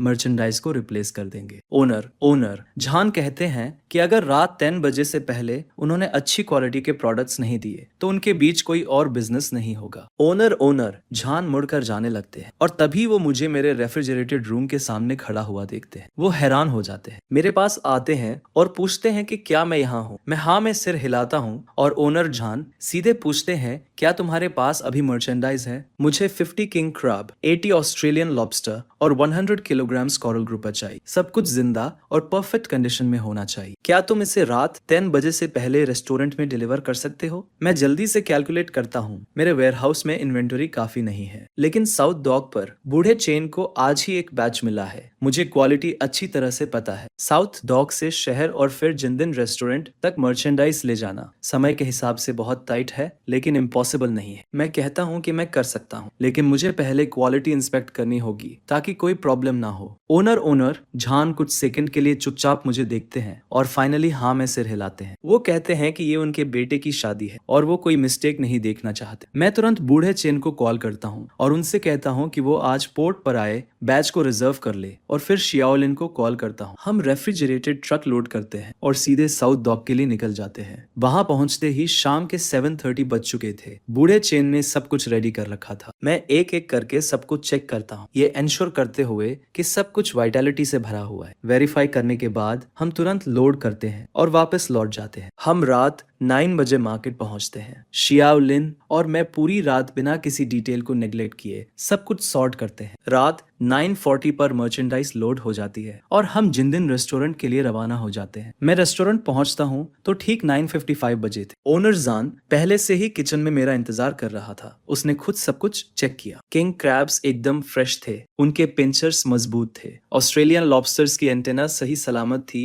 जैसे उनमें एनर्जी भरी हो। कोरल ग्रुपर का कलर एकदम लाल था और उसकी आंखें भी क्लियर थी। इंस्पेक्शन के बाद ओनर जान आखिर में मुस्कुराता है। वो मेरे कंधे पर हाथ रखकर कहता है, यार ये खेप तो एकदम परफेक्ट है, तुमने तो मुझे बड़ी मुसीबत से निकाल ली। मैं कहता हूँ ये तो मेरा जॉब है। ओनर जान मुझे देखता है और कहता है, भाई तुमने इस बार मेरी बहुत हेल्प की है। मैं आगे चलकर तुम्हारे साथ लॉन्ग टर्म कोऑपरेशन के बारे में बात करना चाहता हूँ। मैं हामी भर देता हूँ। जब मैं मार्केट वापस जाता हूँ तो रात के 11 बज चुके थे। मेरे अंकल की स्टॉल पर अभी भी लाइट्स जल रही थी। शीशे के अंदर से वो अकेले बैठे हुए दिख रहे थे। उनके सामने वो सारे डेड किंग क्रैब्स और लॉबस्टर्स पड़े थे। उनका फोन टेबल पर रखा था। स्क्रीन एकदम डार्क थी। शायद ओनर जान अब उनके कॉल्स नहीं उठा रहा। शाओलिन कहता है, बॉस तुम्हारे अंकल तो गए काम से। जिंदी रेस्टोरेंट शहर का सबसे बड़ा क्लाइंट है। उसे खोने के बाद उनके पास वापस उठने का कोई चांस नहीं बचेगा। मैं कोई जवाब नहीं देता, बस कोल्ड स्टोरेज का डोर बंद कर देता हूँ। कल मुझे फिर रेस्टोरेंट जाकर हेल्प करनी है ताकि वेडिंग अच्छे से हो जाए। सैटरडे वेडिंग का दिन मैं बहुत सुबह ही जिंदी रेस्टोरेंट पहुंच जाता हूँ। किचन में हलचल मची हुई थी। मैं खुद सी फूड के हर प्लेट की प्रिपरेशन पर नजर रखता हूँ। किंग क्रैब एकदम परफेक्ट बना था। ऑस्ट्रेलियन लॉबस्टर का सशीमी बहुत डिलिशियस था और स्टीम्ड ग्रुपर भी एकदम टेंडर था। ओनर जान हॉल में गेस्ट का स्वागत कर रहा था और बार बार किचन की तरफ देखकर मुस्कुरा रहा था। दोपहर 12 बजे वेडिंग शुरू होती है। 300 टेबल्स पर बैठे गेस्ट सी फूड डिशेस की तारीफ करते नहीं थकते। कुछ बिजनेस ओनर्स तो वहीं ओनर जान से पूछने लगते हैं कि ये माल कहाँ से आया है, जिस पर वो मुस्कुराते हुए जवाब देता है, ये मार्केट के एक यंग लैड सप्लाई करता है। आजकल ये मिलना थोड़ा मुश्किल है। दोपहर के 3 बजे ओनर जान मुझे अपने ऑफिस में बुलाता है और वेटर को हम दोनों के लिए टी लाने को कहता है। वो बैठता है, सिगरेट जलाता है और कहता है, यार इस बार सब तुम्हारी वजह से हुआ। अगर ऐसा नहीं होता तो मेरी सारी रेप्यूटेशन मिट्टी में मिल जाती। ओनर जांग ने हाथ हिलाकर कहा कि मेरे अंकल के साथ इतने सालों तक काम करना शुरू में तो ठीक था, पर पिछले 2 सालों में हालत और भी खराब हो गई है। उसे सिर्फ प्रॉफिट की पड़ी रहती है। वो अरोगंत है और जब कोई प्रॉब्लम होती है तो अपनी गलती कभी नहीं मानता, हमेशा एक्सक्यूजेस देता रहता है। वेडिंग में जो हुआ उससे तो सब क्लियर हो गया। ओनर जांग ने आगे कहा, मैंने एक डिसीजन लिया है, अब से रेस्टोरेंट के लिए सारे सी फूड्स तुमसे ही आएंगे। मेरे 2 लोकेशंस है और हर हफ्ते कम से कम 2 लाख का वॉल्यूम रहता है। क्या तुम सप्लाई गारंटी कर सकते हो? मैंने कहा, मैं गारंटी दे सकता हूँ। साउथ डॉक पर सोर्स स्टेबल है और क्वालिटी भी एश्योर्ड है। इसके अलावा मेरे पास प्रोफेशनल कोल्ड चेन डिस्ट्रीब्यूशन भी है। ये रहा कोलैबोरेशन का कॉन्ट्रैक्ट। ये अगले महीने से लागू हो जाएगा। इस ऑर्डर के क्लोज होते ही मेरे कोल्ड स्टोरेज का डेली कैश फ्लो 3 लाख से ऊपर स्टेबलाइज हो पाएगा। मैं अपने अंकल के हाईएस्ट लेवल को पूरी तरह से सरपास कर दूंगा। मैं किस तरह का मार्केट ओपन कर रहा हूँ। रास्ते में मुझे उन ओनर्स के कई कॉल्स आए जो वेडिंग बैंक्वेट में आए थे। वो मुझसे पूछ रहे थे कि क्या मैं उन्हें भी सप्लाई कर सकता हूँ। मैंने एक एक करके उनके कॉन्टैक्ट्स नोट किए और उनसे मिलने का टाइम फिक्स किया। अब मार्केट में ये रूमर है कि मुझे जिंदिन होटल का ऑर्डर मिल गया है और अब मेरा बिजनेस आसमान छूने वाला है। रात के 8 बजे मैं अपने वेयरहाउस के सामने खड़ा था और दूसरी तरफ अपने अंकल की स्टॉल को देख रहा था। लाइट तो जल रही थी पर अंदर सब खाली था। बस वो अकेले बैठे हुए थे। उनके सामने बिल्स का ढेर लगा हुआ था और वो कैलकुलेटर यूज करते जा रहे थे। तभी शाओलिन मेरे पास आया और धीरे से बोला, बॉस मैंने सुना है कि आज तुम्हारे अंकल मिस्टर जान से रहम मांगने गए, पर उन्होंने उसे अंदर तक नहीं आने दी। लोग ये भी कह रहे हैं कि तुम्हारे अंकल ने बैंक्वेट के लिए जो सारा सामान तैयार किया था वो सब उनके हाथ में ही रह गया। कम से कम 3 लाख का नुकसान हुआ है। मैंने कुछ नहीं कहा, बस एक सिगरेट जला ली। इस बार मेरे अंकल सच में खत्म हो गए। उन्होंने सबसे बड़ा क्लाइंट हिंदिन्स होटल को खो दिया है। उनका पेमेंट चेन पूरी तरह से टूट गया। ऊपर से प्राइस वॉर में हुए नुकसान और लोन्स पर लगने वाले इंटरेस्ट अलग। अब वो और नहीं झेल पाएंगे। मार्केट में लोग अब ये भी कह रहे हैं कि उनकी स्टॉल महीने के आखिर तक नहीं चल पाएगी। वो लोग ये भी कहते हैं कि उनके पुराने फ्रीजर अब पूरी तरह से बेकार हो चुके हैं और वो ठीक नहीं हो सकते। अगले दिन मैं उन ओनर्स से मिलने गया जिनसे मैं बैंक्वेट में मिला था। वो शहर के मशहूर रेस्टोरेंट्स के ओनर्स हैं और उन्हें सी फूड में एकदम हाई क्वालिटी चाहिए। मैं उन्हें वेयरहाउस में ले गया ताकि वो माल देख सके। मैंने उन्हें साउथ डॉक से आने वाले माल और डिस्ट्रीब्यूशन सर्विस के बारे में पूरी जानकारी दी, जिसे देखकर वो सब लोग बहुत खुश हो गए। उन्होंने तुरंत मेरे साथ कोलैबोरेशन कॉन्ट्रैक्ट साइन किया और हिंदन्स होटल का ऑर्डर भी दे दिया। अब मेरे पास 5 बड़े रेस्टोरेंट्स हैं जिनके साथ मेरा लॉन्ग टर्म कोऑपरेशन है और हर हफ्ते 4 लाख से ज्यादा का वॉल्यूम है। ये देखकर शाओलिन बहुत खुश होकर मुझसे कहता है, बॉस अब तो हम सच में आगे बढ़ रहे हैं। मैंने अपने हाथों में कॉन्ट्रैक्ट देखा और मुझे सुकून मिला। सिर्फ 2 महीनों में 1,20,000 से इतना ज्यादा। मैंने ना सिर्फ खुद को मजबूत किया है बल्कि मार्केट में सबसे अच्छे क्वालिटी वाले क्लाइंट्स भी हासिल कर लिए हैं। उसी शाम मैं साउथ डॉक पर लाओचन और बाकी लोगों से बात करने गया। उनसे मैंने सप्लाई बढ़ाने के बारे में बात, जिस पर लाओचन ने कहा कि कोई प्रॉब्लम नहीं है, उनके पास 2 और शिप्स तैयार हैं। वो लोग सप्लाई को एकदम स्टेबल रखना चाहते हैं। जब मैं मार्केट वापस आया तो शाम हो चुकी थी। तभी मुझे मेरे चाचा का स्टॉल दिखा। वहाँ कुछ लोग खड़े थे जो उनसे अपने पैसे मांग रहे थे और वो लोग बहुत चिल्ला रहे थे। मेरे चाचा वहाँ खड़े थे। उनके बाल बिखरे हुए थे और उनका चेहरा पीला पड़ गया था। ऐसा लग रहा था जैसे वो 10 साल बूढ़े हो गए हो। शाओलिन ने मुझसे कहा, बॉस मैंने सुना है कि तुम्हारे चाचा आज बैंक में लोन लेने गए थे पर उन्होंने मना कर दिया। अब उन पर 10 लाख से ज्यादा का कर्ज है और वो उसे चुका नहीं पाएंगे। मैंने कुछ नहीं कहा। मैं सीधा वेयरहाउस चला गया और अपना काम करने लगा। कल एक और ऑर्डर पूरा करना है और हम पीछे नहीं रह सकते। हिंदन्स होटल का ऑर्डर मिलने के बाद मेरे वेयरहाउस का हर दिन का फ्लो 3 लाख से ज्यादा हो गया। लेकिन मुझे पता था कि सिर्फ कुछ बड़े रेस्टोरेंट से काम नहीं चलेगा। मार्केट के जो रिटेलर्स हैं वो हमारी जड़ें हैं और जब तक मैं उन सबको साथ नहीं लूंगा तब तक मैं इस मार्केट को सही से कंट्रोल नहीं कर पाऊंगा। उसी शाम मैंने मार्केट के करीब 12 रिटेलर्स को इकट्ठा किया। ये वो रिटेलर्स हैं जिनके साथ मेरे अच्छे संबंध। ये वो लोग हैं जिनके साथ मैंने पिछले 6 महीनों से काम किया है। मैंने कुछ लोगों को पैसे देकर मदद की है और कुछ लोगों को सामान दिलाने में मदद की है। मैंने उन्हें खाना परोसा और सीधे अपने आइडिया के बारे में बता दिया। मैंने उनसे कहा कि कंपटीशन बहुत फियर्स है और अकेले काम करके सरवाइव करना मुश्किल है। मैं अपने कोल्ड स्टोरेज पर ध्यान केंद्रित करते हुए एक सप्लाई अलायंस बनाना चाहता हूँ ताकि सोर्सिंग, प्राइस और डिस्ट्रीब्यूशन को यूनिफाई किया जा सके। सब मिलकर एक दूसरे को बेनिफिट पहुंचा सके और प्रॉफिट शेयर कर सके। कई लोगों ने एक दूसरे को देखा, जिस पर किसी ने पूछा कि ये ऑपरेट कैसे करेगा। मैंने कहा कि ये सिंपल है। सबसे पहले सप्लाई को सेंट्रली यहीं से मैनेज किया जाएगा, जिससे बेस्ट क्वालिटी और प्राइस गारंटी होगी। दूसरा, डिस्ट्रीब्यूशन को मेरे कोल्ड चेन व्हीकल से यूनिफाई किया जाएगा, जिससे लॉस कम होगा। तीसरा, प्रॉफिट को प्रोपोर्शनली डिवाइड किया जाएगा, जिसमें 30% मेरा होगा और 70% तुम्हारा। तभी मिस्टर वान नाम के एक रिटेलर ने कहा, तुम्हारी आइडिया तो अच्छी है लेकिन हमें तुम्हारे साथ कोलैबोरेट क्यों करना चाहिए। मैंने जवाब दिया, मैं सप्लाई में अपनी एडवांटेज का फायदा उठाना चाहता हूँ। भाई हुआन, हम बहुत समय से कोलैबोरेट कर रहे हैं। तुम्हें पता होना चाहिए कि मैं कैसा इंसान हूँ। अगर मैं तुम्हें प्रेशर देना चाहता तो मैं अभी भी कर सकता था। मैंने ये अलायंस इसलिए बनाया है ताकि सब लोग पैसे कमा सके, न कि सिर्फ मैं। फिर एक और रिटेलर ने पूछा, तुम्हारे अंकल का क्या होगा? अभी तो उनका बिजनेस अच्छा नहीं चल रहा। मैंने कहा, उन्हें डरने की जरूरत नहीं है। वो खुद को बैरली ही सपोर्ट कर पा रहे हैं। वो तुम्हारा क्या करेंगे? बिजनेस में कैपेसिटी मैटर करती है, कनेक्शंस नहीं। कुछ रिटेलर्स ने कुछ देर तक सोचा और फिर अग्री कर गए। वो बोले, तुम एक फेयर इंसान हो, हमें तुम पर ट्रस्ट है। उसी रात मैंने 13 रिटेलर्स के साथ अलायंस एग्रीमेंट साइन किया। अगले वीक से उनकी सारी सप्लाईज मुझसे ही आएगी। डिस्ट्रीब्यूशन भी मेरे कोल्ड स्टोरेज ट्रक से ही होगा। मैंने गारंटी दी कि स्टेबल सप्लाई, बेस्ट प्राइस और 0 लॉस होगा। शाओलिन एक्साइटमेंट से बोला, बॉस इससे तो हमने मार्केट को इंटीग्रेट कर लिया है। एक बार बाइंग और सेलिंग अलायंस काम करना शुरू कर दे तो मेरा सप्लाई और कमर्शियल आउटलेट पर पूरा कंट्रोल हो। इससे मेरे अंकल का मार्केट शेयर और भी कम हो जाएगा, जिससे उनकी सिचुएशन और भी मुश्किल हो जाएगी। अलायंस ऑफिशियली ऑपरेट करना शुरू कर देता है। मैं साउथ डॉक से बहुत सारा माल लेकर आता हूँ। मैंने वो सारा माल अलायंस के मेंबर्स में डिस्ट्रीब्यूट कर दिया और डिलीवरी ट्रक्स भी बिल्कुल टाइम पर पहुंच गए। हर एक खेप बिना नुकसान के पहुंची, जिसे देखकर रिटेलर्स ने थम्स अप किया और कहा कि आय के साथ काम करना अलग ही एक्सपीरियंस है। जल्दी ही ये बात पूरे मार्केट में फैल गई कि आई ने एक बाइंग और सेलिंग अलायंस बना लिया। 1 डजन से ज्यादा रिटेलर्स उस अलायंस में शामिल हो गए। सब एक दूसरे को सपोर्ट कर रहे थे और बिजनेस भी पहले से बेहतर होता जा रहा। ये खबर सुनकर मेरे अंकल का चेहरा और भी उतर गया। मार्केट में उनका शेयर मेरी वजह से पहले ही कम हो गया, जिस पर अब रिटेलर्स के साथ मिलकर मैंने उनकी रही सही कॉम्पिटिटिवनेस भी खत्म कर दी। तभी मेरे बगल में खड़े एक आदमी महीने मेरे अंकल से कहा, अब हम आई के साथ काम करते हैं, सप्लाई भी स्टेबल है और प्राइसेस भी फेयर हैं। हम वापस तुम्हारे पास क्यों आए? मैंने कुछ नहीं कहा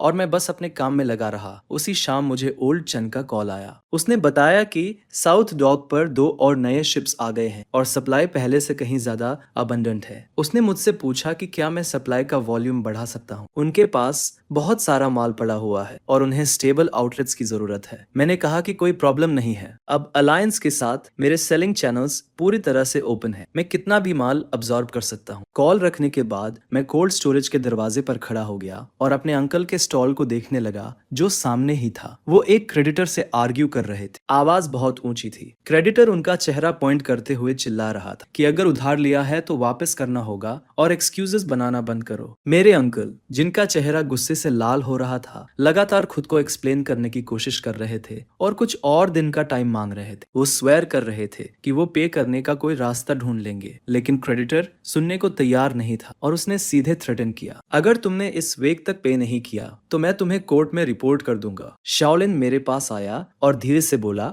बॉस, मैंने सुना है कि आपके अंकल का डेट 1.5 मिलियन युआन से भी ज्यादा हो गया है। अगर वो अपनी प्रॉपर्टी मॉर्गेज भी कर दे तो भी पे करने के लिए पर्याप्त नहीं हो। वो सच में एक डेड एंड पर है। मैं चेंबर के दरवाजे पर खड़ा होकर पूरे मार्केट को देख रहा था जो पूरी तरह से जगमगा रहा था। लोग इधर उधर आ जा रहे थे और मंजर काफी बिजी था। वहीं मेरे सामने मेरे अंकल का स्टॉल अजीब तरह से खाली पड़ा था। शाओलिन ने मुझसे कहा, बॉस, अब तो मार्केट में सब यही कह रहे हैं कि आप ही इस जगह के असली बॉस हो। आपके अंकल का दौर अब खत्म हो गया। मैंने कोई जवाब नहीं दिया, बस कोल्ड स्टोरेज का दरवाजा बंद कर दिया। कल एक और खेप किंग क्रैब्स की आ रही है। अलायंस के मेंबर्स ने पहले ही 5 लाख युआन के ऑर्डर्स बुक कर दिए हैं। ये मार्केट अब मेरा है। बाइंग और सेलिंग अलायंस 2 हफ्तों से चल रही थी और सब कुछ स्मूथली चल रहा था। कोल्ड स्टोरेज में मेरा daily cash flow 4 lakh yuan से ऊपर स्टेबल था और मेरा मार्केट शेयर 60% तक पहुंच गया था। उस दोपहर मैं कोल्ड स्टोरेज में इन्वेंटरी कर रहा था, तभी अचानक ओल्ड चेन का फोन आया और उसकी आवाज अर्जेंट लग रही थी। उसने बताया कि मौसम विभाग ने टाइफून का अलर्ट जारी किया है। एक सुपर टाइफून 3 दिनों में जमीन से टकराएगा और समुद्र में मौजूद सभी जहाजों को शेल्टर के लिए पोर्ट पर वापस आना होगा। इसका मतलब था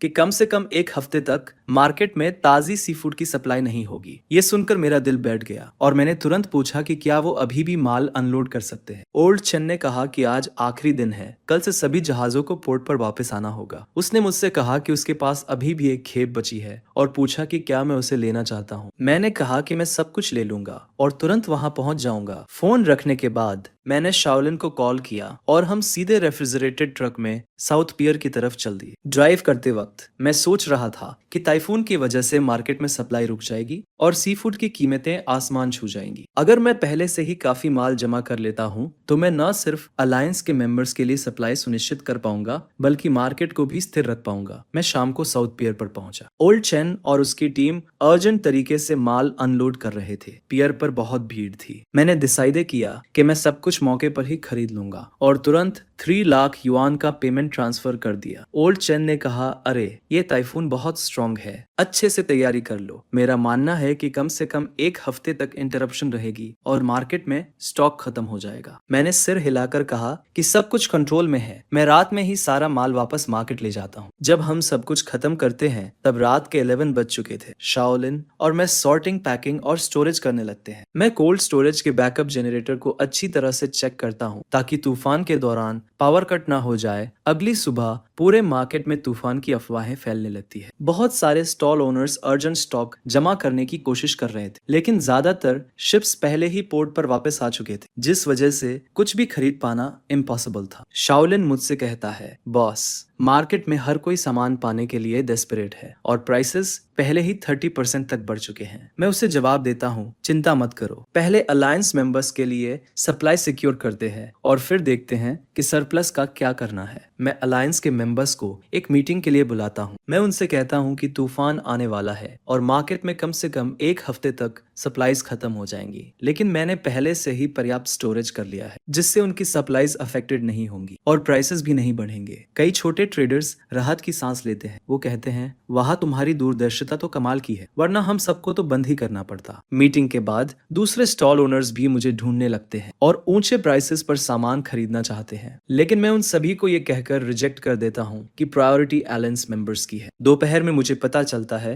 कि मेरे अंकल भी सामान जमा कर रहे हैं। शाओलिन मुझे बताता है कि मेरे अंकल ने हाई इंटरेस्ट लोन लिया है और छोटे पोर्ट्स पर हाई प्राइसेस पर बड़ी मात्रा में सामान खरीदा है, इस उम्मीद में कि वो तूफान के दौरान एक बड़ी फॉर्च्यून कमाएंगे और रिकवर कर लेंगे। ये सुनकर मेरा दिल डूब जाता है। मेरे अंकल सब कुछ एक ही चाल में दांव पर लगा रहे थे, लेकिन उनकी पुरानी रेफ्रिजरेशन मशीन्स इतनी बड़ी मात्रा में लोड सहन नहीं कर पाएंगी। अगर कुछ गलत हो गया तो लॉसेस बहुत ज्यादा होंगे। शाम को मैं स्पेशली मेरे अंकल के स्टॉल पर जाता हूँ। वो अपने वर्कर्स को सामान कोल्ड स्टोरेज में ले जाने के लिए डायरेक्शन दे रहे थे और उनके चेहरे पर एक अजीब सी स्माइल थी। उनकी रेफ्रिजरेशन मशीन्स पूरी कैपेसिटी से चल रही थी और एक बहरा कर देने वाला शोर निकल रहा था। मैं उन पुरानी मशीनों के सामने खड़ा था, एक अजीब सी आशंका के साथ। तभी शाओलिन मेरे पास आता है और धीरे से कहता है, बॉस, आपके अंकल ने जो माल जमा किया है वो कम से कम 5 लाख का तो होगा ही। क्या आपकी ये पुरानी मशीन्स इसे संभाल पाएंगी? मैं बिना कुछ कहे अपना सिर हिला देता हूँ। उस रात मैं फिर से अपने कोल्ड स्टोरेज के सारे इक्विपमेंट चेक करता हूँ। रेफ्रिजरेटर्स नॉर्मली काम कर रहे थे और टेम्परेचर 5 डिग्री पर्सेस नीचे स्टेबल था। जनरेटर के सारे टेस्ट भी एक्टिवेट करने के लिए रेडी थे। मैंने कुछ छोटे जनरेटर्स भी तैयार रखे थे। इसके बाद रात के 12 बजे वेयरहाउस के दरवाजे के सामने खड़े होकर मैं आसमान की ओर देखता हूँ। काले बादल इकट्ठा होने लगते हैं और हवा तेज हो जाती है। वेदर फोरकास्ट में बताया गया था कि टाइफून अगले दिन सुबह तक लान से टकराएगा, जिसकी विंड स्पीड 14 ग्रेड तक होगी। मेरे अंकल का स्टॉल मेरे स्टॉल के सामने था, जहां अभी भी रोशनी थी। ग्लास से मैं उन्हें अकेला अपने माल के सामने बैठा हुआ देख सकता था। उनके चेहरे पर एक उम्मीद भरी स्माइल थी।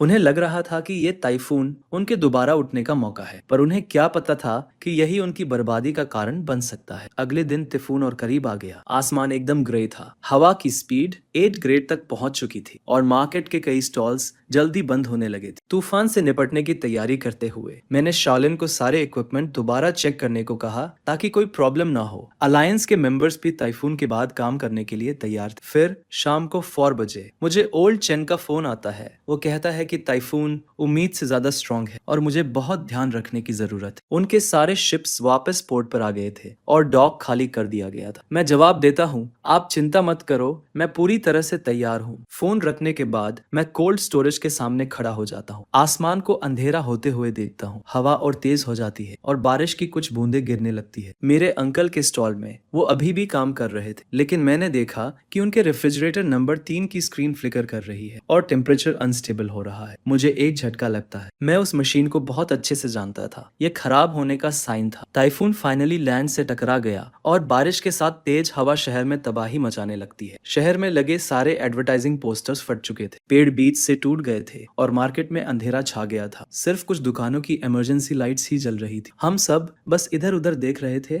मैं और शाओलिन कोल्ड स्टोरेज की निगरानी कर रहे थे। हम इक्विपमेंट के फंक्शन पर ध्यान रख रहे थे। सिस्टम नॉर्मल तरीके से काम कर रहा था। टेम्परेचर स्टेबल था और बैकअप पावर सप्लाई भी किसी भी वक्त के लिए तैयार थी। शाओलिन खिड़की के पास खड़ा बाहर देख रहा था। तभी वो अचानक बोला, बॉस, लगता है तुम्हारे अंकल की दुकान पर कुछ हुआ है। मैं भी उसके पास गया और बारिश में देखने लगा। मेरे अंकल की दुकान में अंधेरा था। उनके सारे रेफ्रिजरेटर्स बंद थे और वो टॉर्च की रोशनी में इधर उधर घूम रहे थे। शाओलिन ने कहा, बॉस, उन्होंने बैकअप का कोई इंतजाम नहीं किया था। बॉस, अगर पावर नहीं आई तो उनका सारा सामान खराब हो जाएगा। मैंने कुछ नहीं कहा और अपने इक्विपमेंट की निगरानी करता रहा। तूफान पूरे 6 घंटे चला। फिर धीरे धीरे हवा और बारिश कम होने लगी। आसमान साफ होने लगा और मैं कोल्ड स्टोरेज से बाहर निकला। मार्केट में सब कुछ तहस नहस हो गया था। हर जगह डेड सी फूड फैला हुआ था। दूर से ही सड़ने की बदबू आ रही थी। शाओलिन बोला, बॉस, तुम्हारे अंकल का तो सब खत्म हो गया। 6 घंटे तक लाइट नहीं थी और सारे रेफ्रिजरेशन मशीन्स बंद थे।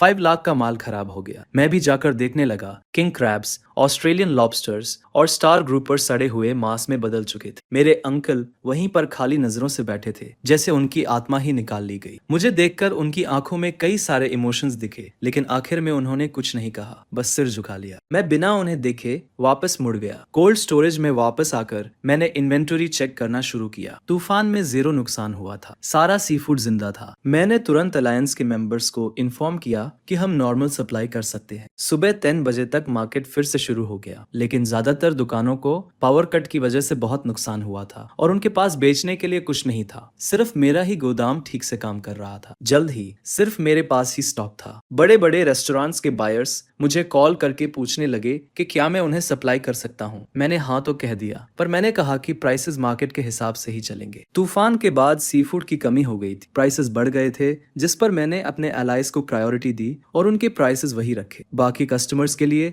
मार्केट प्राइस रखा। उस दिन मेरा गोदाम एकदम भर गया था। रेस्टोरेंट्स के ओन रुपीज, रिटेल रुपीज और यहाँ तक कि दूसरे स्टॉल्स के ओनर्स भी मुझसे सामान लेने आए थे। मैंने सबको लाइन में सप्लाई किया, यह इंश्योर करते हुए कि हर कस्टमर को उसका हिस्सा मिले, पर मैंने होर्डिंग या स्पेकुलेशन नहीं की। शाओलिन ने एक्साइटमेंट में कहा, बॉस आज का टर्नओवर 1 मिलियन से ऊपर चला गया। मैंने कुछ नहीं कहा क्योंकि ये वो रिजल्ट नहीं था जो मैं चाहता था, पर मार्केट का यही रूल है, जो तैयार रहता है वो बच जाता है और जो नहीं रहता वो एलिमिनेट हो जाता। दोपहर के 3 बजे मेरे अंकल के स्टॉल पर कुछ क्रेडिटर्स आ गए। वहां मरे हुए सी फूड का ढेर देखकर वो गुस्से से लाल हो गए। उनमें से एक ने मेरे अंकल की तरफ उंगली उठाई और तेज आवाज में बोला, ओल्ड ले, तुम हमारा उधार कैसे चुकाओगे? इस कचरे की कीमत ही कितनी होगी? मेरे अंकल अपना सिर झुकाए खड़े थे और बार बार कह रहे थे कि उन्हें थोड़ा और टाइम दे दो, वो पे करने का कोई ना कोई तरीका ढूंढ लेंगे। क्रेडिटर्स ने उनकी बात नहीं सुनी और सीधे कह दिया कि अगर उन्होंने 3 दिनों में पे नहीं किया तो वो उन्हें कोर्ट में सू कर देंगे, वो उनका स्टॉल जब्त कर लेंगे। मेरे अंकल जैसे अपनी सारी ताकत हार चुके थे और दीवार के सहारे खड़े हो गए। उनसे एक शब्द भी नहीं निकला। शाओलिन ने मुझसे कहा, बॉस आपके अंकल का 5 लाख का सारा सामान तो बर्बाद हो गया और ऊपर से उन पर 1 मिलियन से ज्यादा का डेट भी है, वो कभी रिकवर नहीं कर पाएंगे। मैं गोदाम के दरवाजे पर खड़ा होकर सामने का सीन देख रहा था, पर मुझे अंदर से कुछ महसूस नहीं हो रहा था। उस रात तूफान पूरी तरह से खत्म हो गया और आसमान साफ हो गया। मैं मार्केट के एंट्रेंस पर खड़ा होकर तारों भरे आसमान को देख रहा। इस तूफान ने मार्केट के स्ट्रक्चर को पूरी तरह से बदल दिया। मेरे अंकल के स्टॉल पर मेरे सामने लाइट अभी भी जल रही थी। वो वहां अकेले मरे हुए सी फूड के ढेर के सामने बैठे थे, बिना हिले डुले। उनकी वो रेफ्रिजरेशन मशीन्स पूरी तरह से बेकार हो गई थी, स्क्रीन्स ब्लैक हो गई थी और अब वो ठीक नहीं हो सकती थी। मार्केट में लोग कहने लगे थे कि मेरे अंकल पूरी तरह से बर्बाद हो गए हैं। उन्होंने तूफान से पहले सब कुछ लगा दिया था। मैंने कुछ लोगों से कर्ज लिया था ताकि मैं अपना बिजनेस बढ़ा सकूं, जिस पर मेरा सब कुछ बर्बाद हो गया। अब मैं पहले से भी ज्यादा कर्ज में डूब चुका हूँ। अगले दिन मुझे ओल्ड चन का फोन आता है। वो बताता है कि तूफान के बाद अब शिप्स फिर से चलनी शुरू हो गई है और 3 दिन में नया माल पोर्ट पर आ जाएगा। वो मुझसे पूछता है कि मुझे कितना माल चाहिए। मैं उसे पहले से दुगना माल लाने के लिए कहता हूँ, क्योंकि मार्केट में माल की कमी है और डिमांड बहुत ज्यादा है। फोन रखने के बाद मैं कोल्ड स्टोरेज के एंट्रेंस पर खड़ा हो जाता हूँ। पूरे मार्केट को देखने पर मुझे पता चलता है कि तूफान के बाद बहुत से लोग अपना नुकसान साफ कर रहे हैं। कुछ लोगों ने तो अपनी दुकानें तक बंद कर दी है, लेकिन मेरे कोल्ड स्टोरेज का बिजनेस पहले से भी ज्यादा अच्छा चल रहा है। उस दिन दोपहर में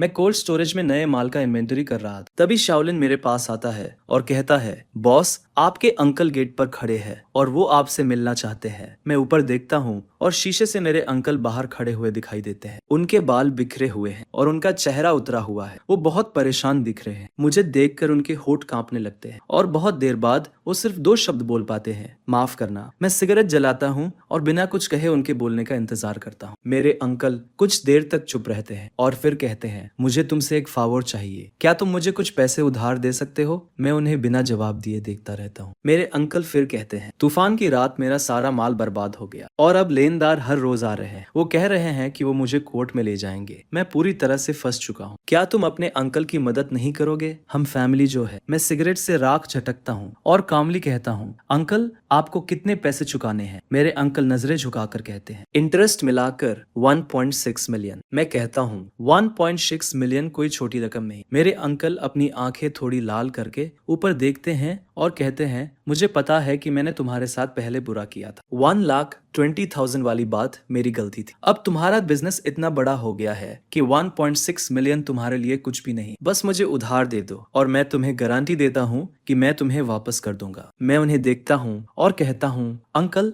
आप मुझे वापस कैसे करेंगे? मेरे अंकल हैरान होकर जवाब देते हैं, मेरे पास अभी भी वो स्टॉल है, भले ही उसकी कीमत अब ज्यादा ना हो, लेकिन लोकेशन अभी भी अच्छी है। जब मैं ठीक हो जाऊंगा तो तुम्हें ब्याज के साथ पैसे लौटा दूंगा। ये सुनकर मैं हंसता हूँ और कहता हूँ, चाचा, क्या सच में आपको लगता है कि आप ठीक हो पाएंगे? मेरी बात सुनकर चाचा एकदम चुप हो जाते हैं। उनका चेहरा शर्म से लाल हो जाता है। मैं आगे कहता हूँ कि तूफान आने से पहले मौसम विभाग ने चेतावनी दी थी कि सबको जनरेटर तैयार रखना चाहिए, लेकिन उन्होंने कुछ नहीं किया और डेस्परेशन में आकर सूदखोरों से कर्ज लेकर सामान भर लिया। ये तो उनकी अपनी गलती थी। अब जब सब कुछ गलत हो गया है तो मुझसे पैसे मांगने आ गए। किस हक से? मेरे चाचा कहते हैं, अरे हम तो परिवार है। मैं जवाब देता हूँ, चाचा, जब मुनाफा बांट रहे थे तब तो मुझे परिवार नहीं समझा। 3065 दिन साल भर मैं तुम्हारे लिए काम करता रहा और तुमने मुझे सिर्फ 1,20,000 दिए, ये कहकर कि मैं तो बस सस्ता मजदूर हूँ। अब जब तुम मुश्किल में हो तो तुम्हें याद आ रहा है कि हम परिवार हैं। मेरे चाचा एकदम चुपचाप खड़े रह जाते हैं, जैसे उनकी सारी ताकत ही चली गई हो। मैं सिगरेट बुझाता हूँ और कहता हूँ, चाचा, मैं तुम्हारी मदद कर सकता हूँ, लेकिन पैसे उधार देकर नहीं। ये सुनकर चाचा की आंखें चमक उठती हैं और वो कहते हैं, अरे बताओ, जब तक मैं इस क्राइसिस से उबर जाऊं मैं तुम्हारी हर शर्त मानने को तैयार हूँ। मैं कहता हूँ, तुम अपनी पोजीशन मुझे दे दो और मैं 1.6 मिलियन लगाकर तुम्हारे सारे कर्ज चुकाने में मदद करूंगा। मेरी बात सुनकर चाचा एकदम सन्न रह जाते हैं। बहुत देर तक कुछ नहीं बोलते। मैं उन्हें समझाता हूँ कि अब वो पोजीशन सिर्फ एक खोखला शेल है और सारे कूलिंग सिस्टम बेकार हो चुके हैं, कस्टमर्स भी जा चुके हैं और अगर वो मुझे नहीं देंगे तो लेनदार कोर्ट के जरिए उसे जब्त कर लेंगे। जब्त होने से बेहतर है कि वो मुझे बेच दे। कम से कम इससे उनके सारे कर्ज तो चुकता हो जाएंगे और वो जेल जाने से भी बच जाएंगे। मेरे चाचा का चेहरा पीला पड़ जाता है और होठ कांपते हुए वो कहते हैं, अरे ये पोजीशन तो 10 साल की मेरी मेहनत का फल है। जिस पर मैं कहता हूँ कि मेहनत से कर्ज नहीं चुकाए जाते। अब उनके पास सिर्फ दो ऑप्शन है, या तो वो पोजीशन मुझे दे दें, अपने कर्ज चुकाएं और नई शुरुआत करें, या फिर मुकदमे का इंतजार करें, पोजीशन जब्त हो और जेल भी जाना पड़े। अब वो खुद चुन ले। मेरे चाचा एकदम ठंडे पड़ जाते हैं। वो मुझे गुस्से से देखते हैं। उनके अंदर गुस्सा और निराशा दिखती है, लेकिन आखिर में सब हेल्पलेसनेस में बदल जाता है। फिर वो कहते हैं, अरे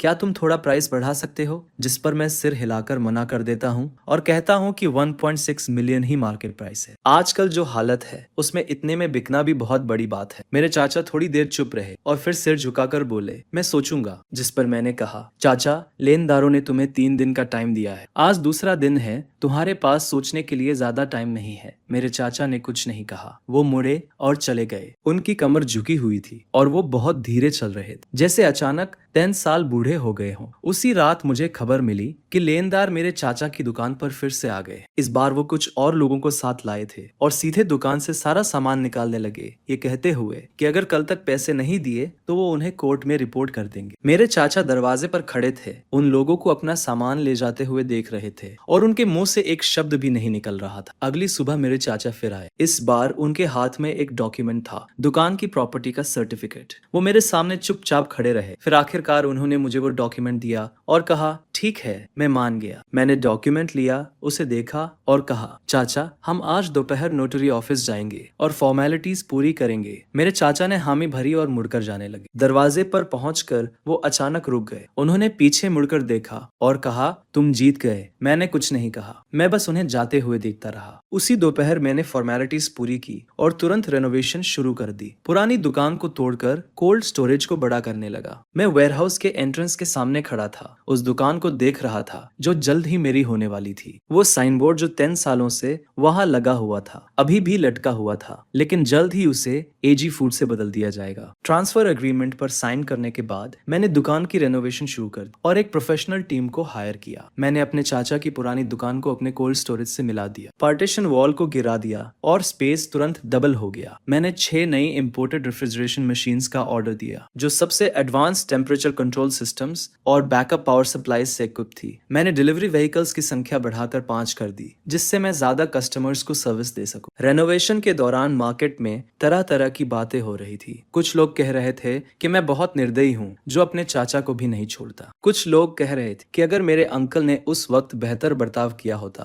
तो उनका ऐसा हाल नहीं होता। मैंने उन बातों पर ध्यान नहीं दी और बस अपने काम पर फोकस किया। एक हफ्ते बाद मेरी नई दुकान बनकर तैयार हो गई। एक बहुत बड़ी जगह थी, लगभग 1000 स्क्वायर मीटर्स की। 6 नई रेफ्रिजरेशन रेफ्रिजरेशन मशीन्स एकदम परफेक्ट लाइन में लगी हुई थी। डिलीवरी ट्रक्स दरवाजे पर पार्क किए हुए थे और सी फूड डिस्ट्रीब्यूटर का साइन सूरज की रोशनी में चमक रहा था। मैंने कोई सेरेमनी नहीं की, बस अलायंस मेंबर्स और कुछ इंपॉर्टेंट कस्टमर्स को बता दिया, लेकिन खबर फिर भी फैल गई। लगभग पूरा मार्केट ही देखने आ गया। बॉस जान कई रेस्टोरेंट ओनर्स के साथ मुझे बधाई देने आए। उन्होंने बिजनेस का साइज देखा और अपनी थंब ऊपर करके कहा, वाह, कुछ ही महीनों में तुमने मार्केट को इस तरह से इंटीग्रेट कर लिया, यह तो कमाल है। अलायंस मेंबर्स भी आए। 13 रिटेलर्स नई दुकान के सामने चेहरे पर स्माइल लिए खड़े थे। उन्होंने कहा कि तुम्हारे साथ काम करके इन 2 महीनों में हमने पिछले पूरे साल से ज्यादा कमाया है। मैंने कहा, अगर हम सब मिलकर मेहनत करेंगे तो फ्यूचर और भी बेहतर होगा। ओपनिंग के दिन डेली कैश फ्लो 1.5 मिलियन को पार कर गया। सुबह से रात तक ऑर्डर्स आ रहे थे। 5 डिलीवरी व्हीकल्स लगातार आ जा रहे थे और सारे कस्टमर्स को टाइम पर सामान मिल रहा था। शाओलिन ने मुझे अकाउंट बुक दिखाई और एक्साइटमेंट से कहा, बॉस, इस पेस से तो इस महीने हम 3 मिलियन का नेट प्रॉफिट पार कर लेंगे। मैंने हामी भरी। 3 मिलियन तो मेरे अंकल और मेरा पूरे साल का नेट प्रॉफिट होता था। अब एक महीने में इतना कमाना एकदम पॉसिबल लग रहा था। मैं दुकान के सामने खड़ा होकर पूरे मार्केट को देख रहा था। वो जगह जहाँ पहले मेरे अंकल की दुकान थी, अब मेरी थी। उस रात मैंने अलायंस मेंबर्स और की एम्प्लॉइज को मीटिंग के लिए बुलाया। मैंने उनसे कहा, अगले महीने से मैं 20% रखूंगा और आप लोग 80% रखेंगे। रिटेलर्स हैरान रह गए और वान नाम के एक आदमी ने कहा, बॉस, ये कैसे पॉसिबल है? आप सामान और डिस्ट्रीब्यूशन प्रोवाइड करते हैं और रिस्क भी आप लेते हैं। 20% तो बहुत कम है। मैंने जवाब दिया, भाई वान, अब मेरा बिजनेस बढ़ गया है और वॉल्यूम भी बढ़ गया है, तो 20% कम नहीं है। आप लोग ज्यादा कमाएंगे तो आप लोगों को मेरे साथ काम करते रहने की मोटिवेशन भी मिले। कई रिटेलर्स की आंखें नम हो जाती है और वो कहते हैं, तुम्हारे साथ काम करना वर्थ इट है। मीटिंग खत्म होने के बाद मैं उस स्टॉल के सामने खड़ा रहता हूँ जो मार्केट की रोशनी से जगमगा रहा है और लोग इधर उधर आ जा रहे हैं। सब कुछ बहुत बिजी है। शाओलिन मुझे बताती है कि आज अंकल मार्केट आए थे। वो एंट्रेंस पर बहुत देर तक खड़े रहे, हमारे नए स्टॉल को देखते रहे और फिर बिना कुछ कहे चले गए। अंकल वो 1.6 मिलियन लेकर अपनी सारी डेट्स तो चुका देते हैं, लेकिन इस मार्केट में 10 सालों में बनाई उनकी फाउंडेशन पूरी तरह से खत्म हो चुकी। अब वो बस एक कॉमन आदमी है। अब वो पहले जैसे अरोगेंस से भरे स्टॉल ओनर नहीं रहे। देर रात में स्टॉल का डोर बंद कर देता हूँ, आराम करने के लिए रेडी होकर। जब मैं मार्केट के एंट्रेंस से गुजरता हूँ तो मुझे एक फेमिलियर फिगर वहाँ खड़ी दिखती है। वो अंकल थे। वो मार्केट के एंट्रेंस पर खड़े थे, अंदर की ब्राइट लाइट्स को देख रहे थे, साइन बोर्ड को देख रहे थे। वो साइन बोर्ड एक कॉम्प्लेक्स लुक के साथ। मैं उनके पास जाता हूँ। मैं उनके बगल में बिना कुछ कहे खड़ा हो जाता हूँ। काफी साइलेंस के बाद अंकल मेरी तरफ देखते हैं। फाइनली वो कहते हैं, आई, अच्छा काम करो। ये कहकर वो मुड़ जाते हैं और चले जाते हैं। अब उनमें वो पहले वाली स्टॉल ओनर वाली बात नहीं रही। 1,20,000 से अब तक 3 मंथ से भी कम टाइम में मैं टोटल काउंटर अटैक कर देता हूँ। मार्केट का सबसे बड़ा स्टॉल, सप्लाई का सबसे स्टेबल सोर्स, सबसे क्वालिटी वाले कस्टमर्स, सब कुछ मेरे हैंड्स में है। ये मार्केट अब मेरा है। ईयर एंड होने वाला है। ये ईयर जब मैंने ब्रेकअप के बाद 1,20,000 से स्टार्ट किया था, तब से पूरे मार्केट को कंट्रोल करने तक ऐसा लगता है जैसे पूरी लाइफ बीत गई। उस नाइट मैंने सारे एम्प्लॉइज और अलायंस मेंबर्स को इकट्ठा किया और नए स्टॉल पर 10 से ज्यादा टेबल्स लगाए। सियोलिन, ओल्ड चेन, ओल्ड हान, ओल्ड जो और 13 रिटाइल रुपीज, वो सभी जिन्होंने फॉलो किया, वो पूरी टीम जो मेरे साथ फाइट करती है, सब यहाँ है। मैं उठता हूँ, अपना कप उठाता हूँ और कहता हूँ, इस ईयर सपोर्ट करने के लिए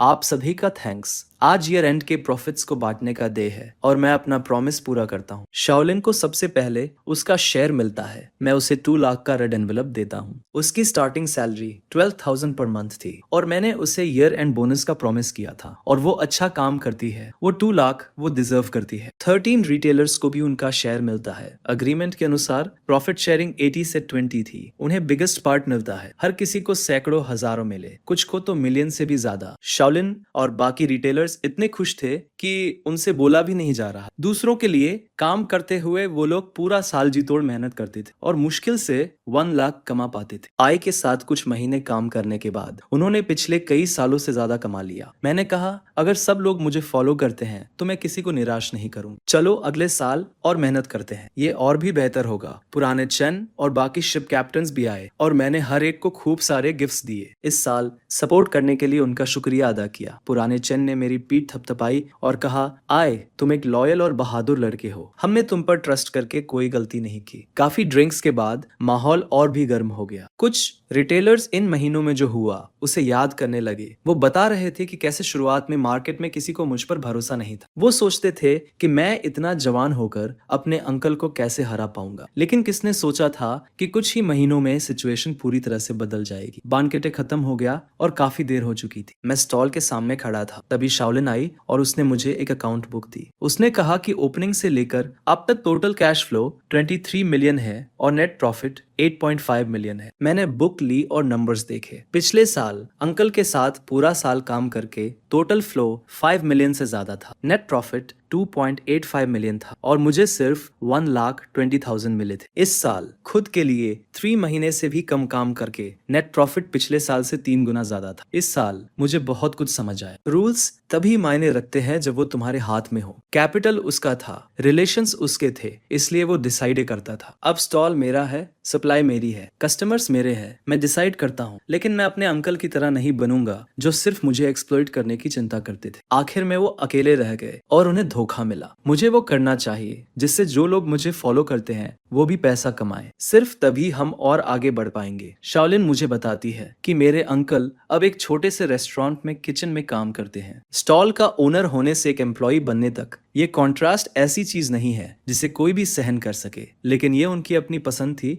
जिस तरह से उन्होंने मेरे साथ बिहेव किया था। अब वो वैसा ही रिएक्ट कर रहे हैं। आधी रात को मैं दुकान का दरवाजा बंद करता हूँ। न्यू ईयर की बेल्स बजने वाली है और मार्केट में पटाखे फोड़े जा रहे हैं। मैं सी फूड होलसेलर के साइन के नीचे खड़ा हूँ। अपनी 1000 स्क्वायर मीटर की दुकान को देखता हूँ। उन 6 नई रेफ्रिजरेशन मशीन्स को देखता हूँ। एंट्रेंस पर खड़ी मेरी 5 कोल्ड चेन ट्रक्स को देखता हूँ जिनकी कीमत 1,20,000 से 8.5 मिलियन तक है। एक एक्सप्लॉयटेड एम्प्लॉय से मार्केट का सबसे बड़ा सप्लायर बनने में मुझे 3 महीने से भी कम समय लगा। इस साल मैंने सबसे इम्पोर्टेंट चीज सीखी, रूल्स तुम्हें असली कॉन्फिडेंस तभी देते हैं जब वो तुम्हारे हाथों में हो। तभी शाओलिन मेरे पास आता है और कहता है, बॉस हैप्पी न्यू ईयर। मैं मुस्कुराता हूँ और कहता हूँ, हैप्पी न्यू ईयर। दूर आसमान में कलरफुल लाइट्स के साथ फायरवर्क्स खिलने लगते हैं जो पूरे मार्केट को रोशन कर देते हैं। मैं दुकान के डोर पर खड़ा हूँ और ये सब देखकर मेरा दिल शांत हो जाता है। अगले साल मैं और भी ग्रो करना चाहता हूँ। मैं सिर्फ इस मार्केट को कंट्रोल नहीं करना चाहता, बल्कि बिजनेस को पास की सिटीज और उससे भी आगे एक्सपांड करना चाहता हूँ। लेकिन अभी मैं सिर्फ घर जाकर अपनी माँ के साथ न्यू ईयर्स ईव डिनर करना चाहता हूँ। मैं अपना फोन निकालता हूँ और उसे मैसेज करता हूँ, माँ मैं कल घर आऊंगा। फोन तुरंत रिप्लाई करता है, ठीक है माँ, तुम्हारा इंतजार कर रही है। मैं फोन रखता हूँ, दुकान का डोर लॉक करता हूँ और ड्राइव करके मार्केट से निकल जाता हूँ। रेयर व्यू मिरर में सी फूड होलसेलर का साइन दिखता है।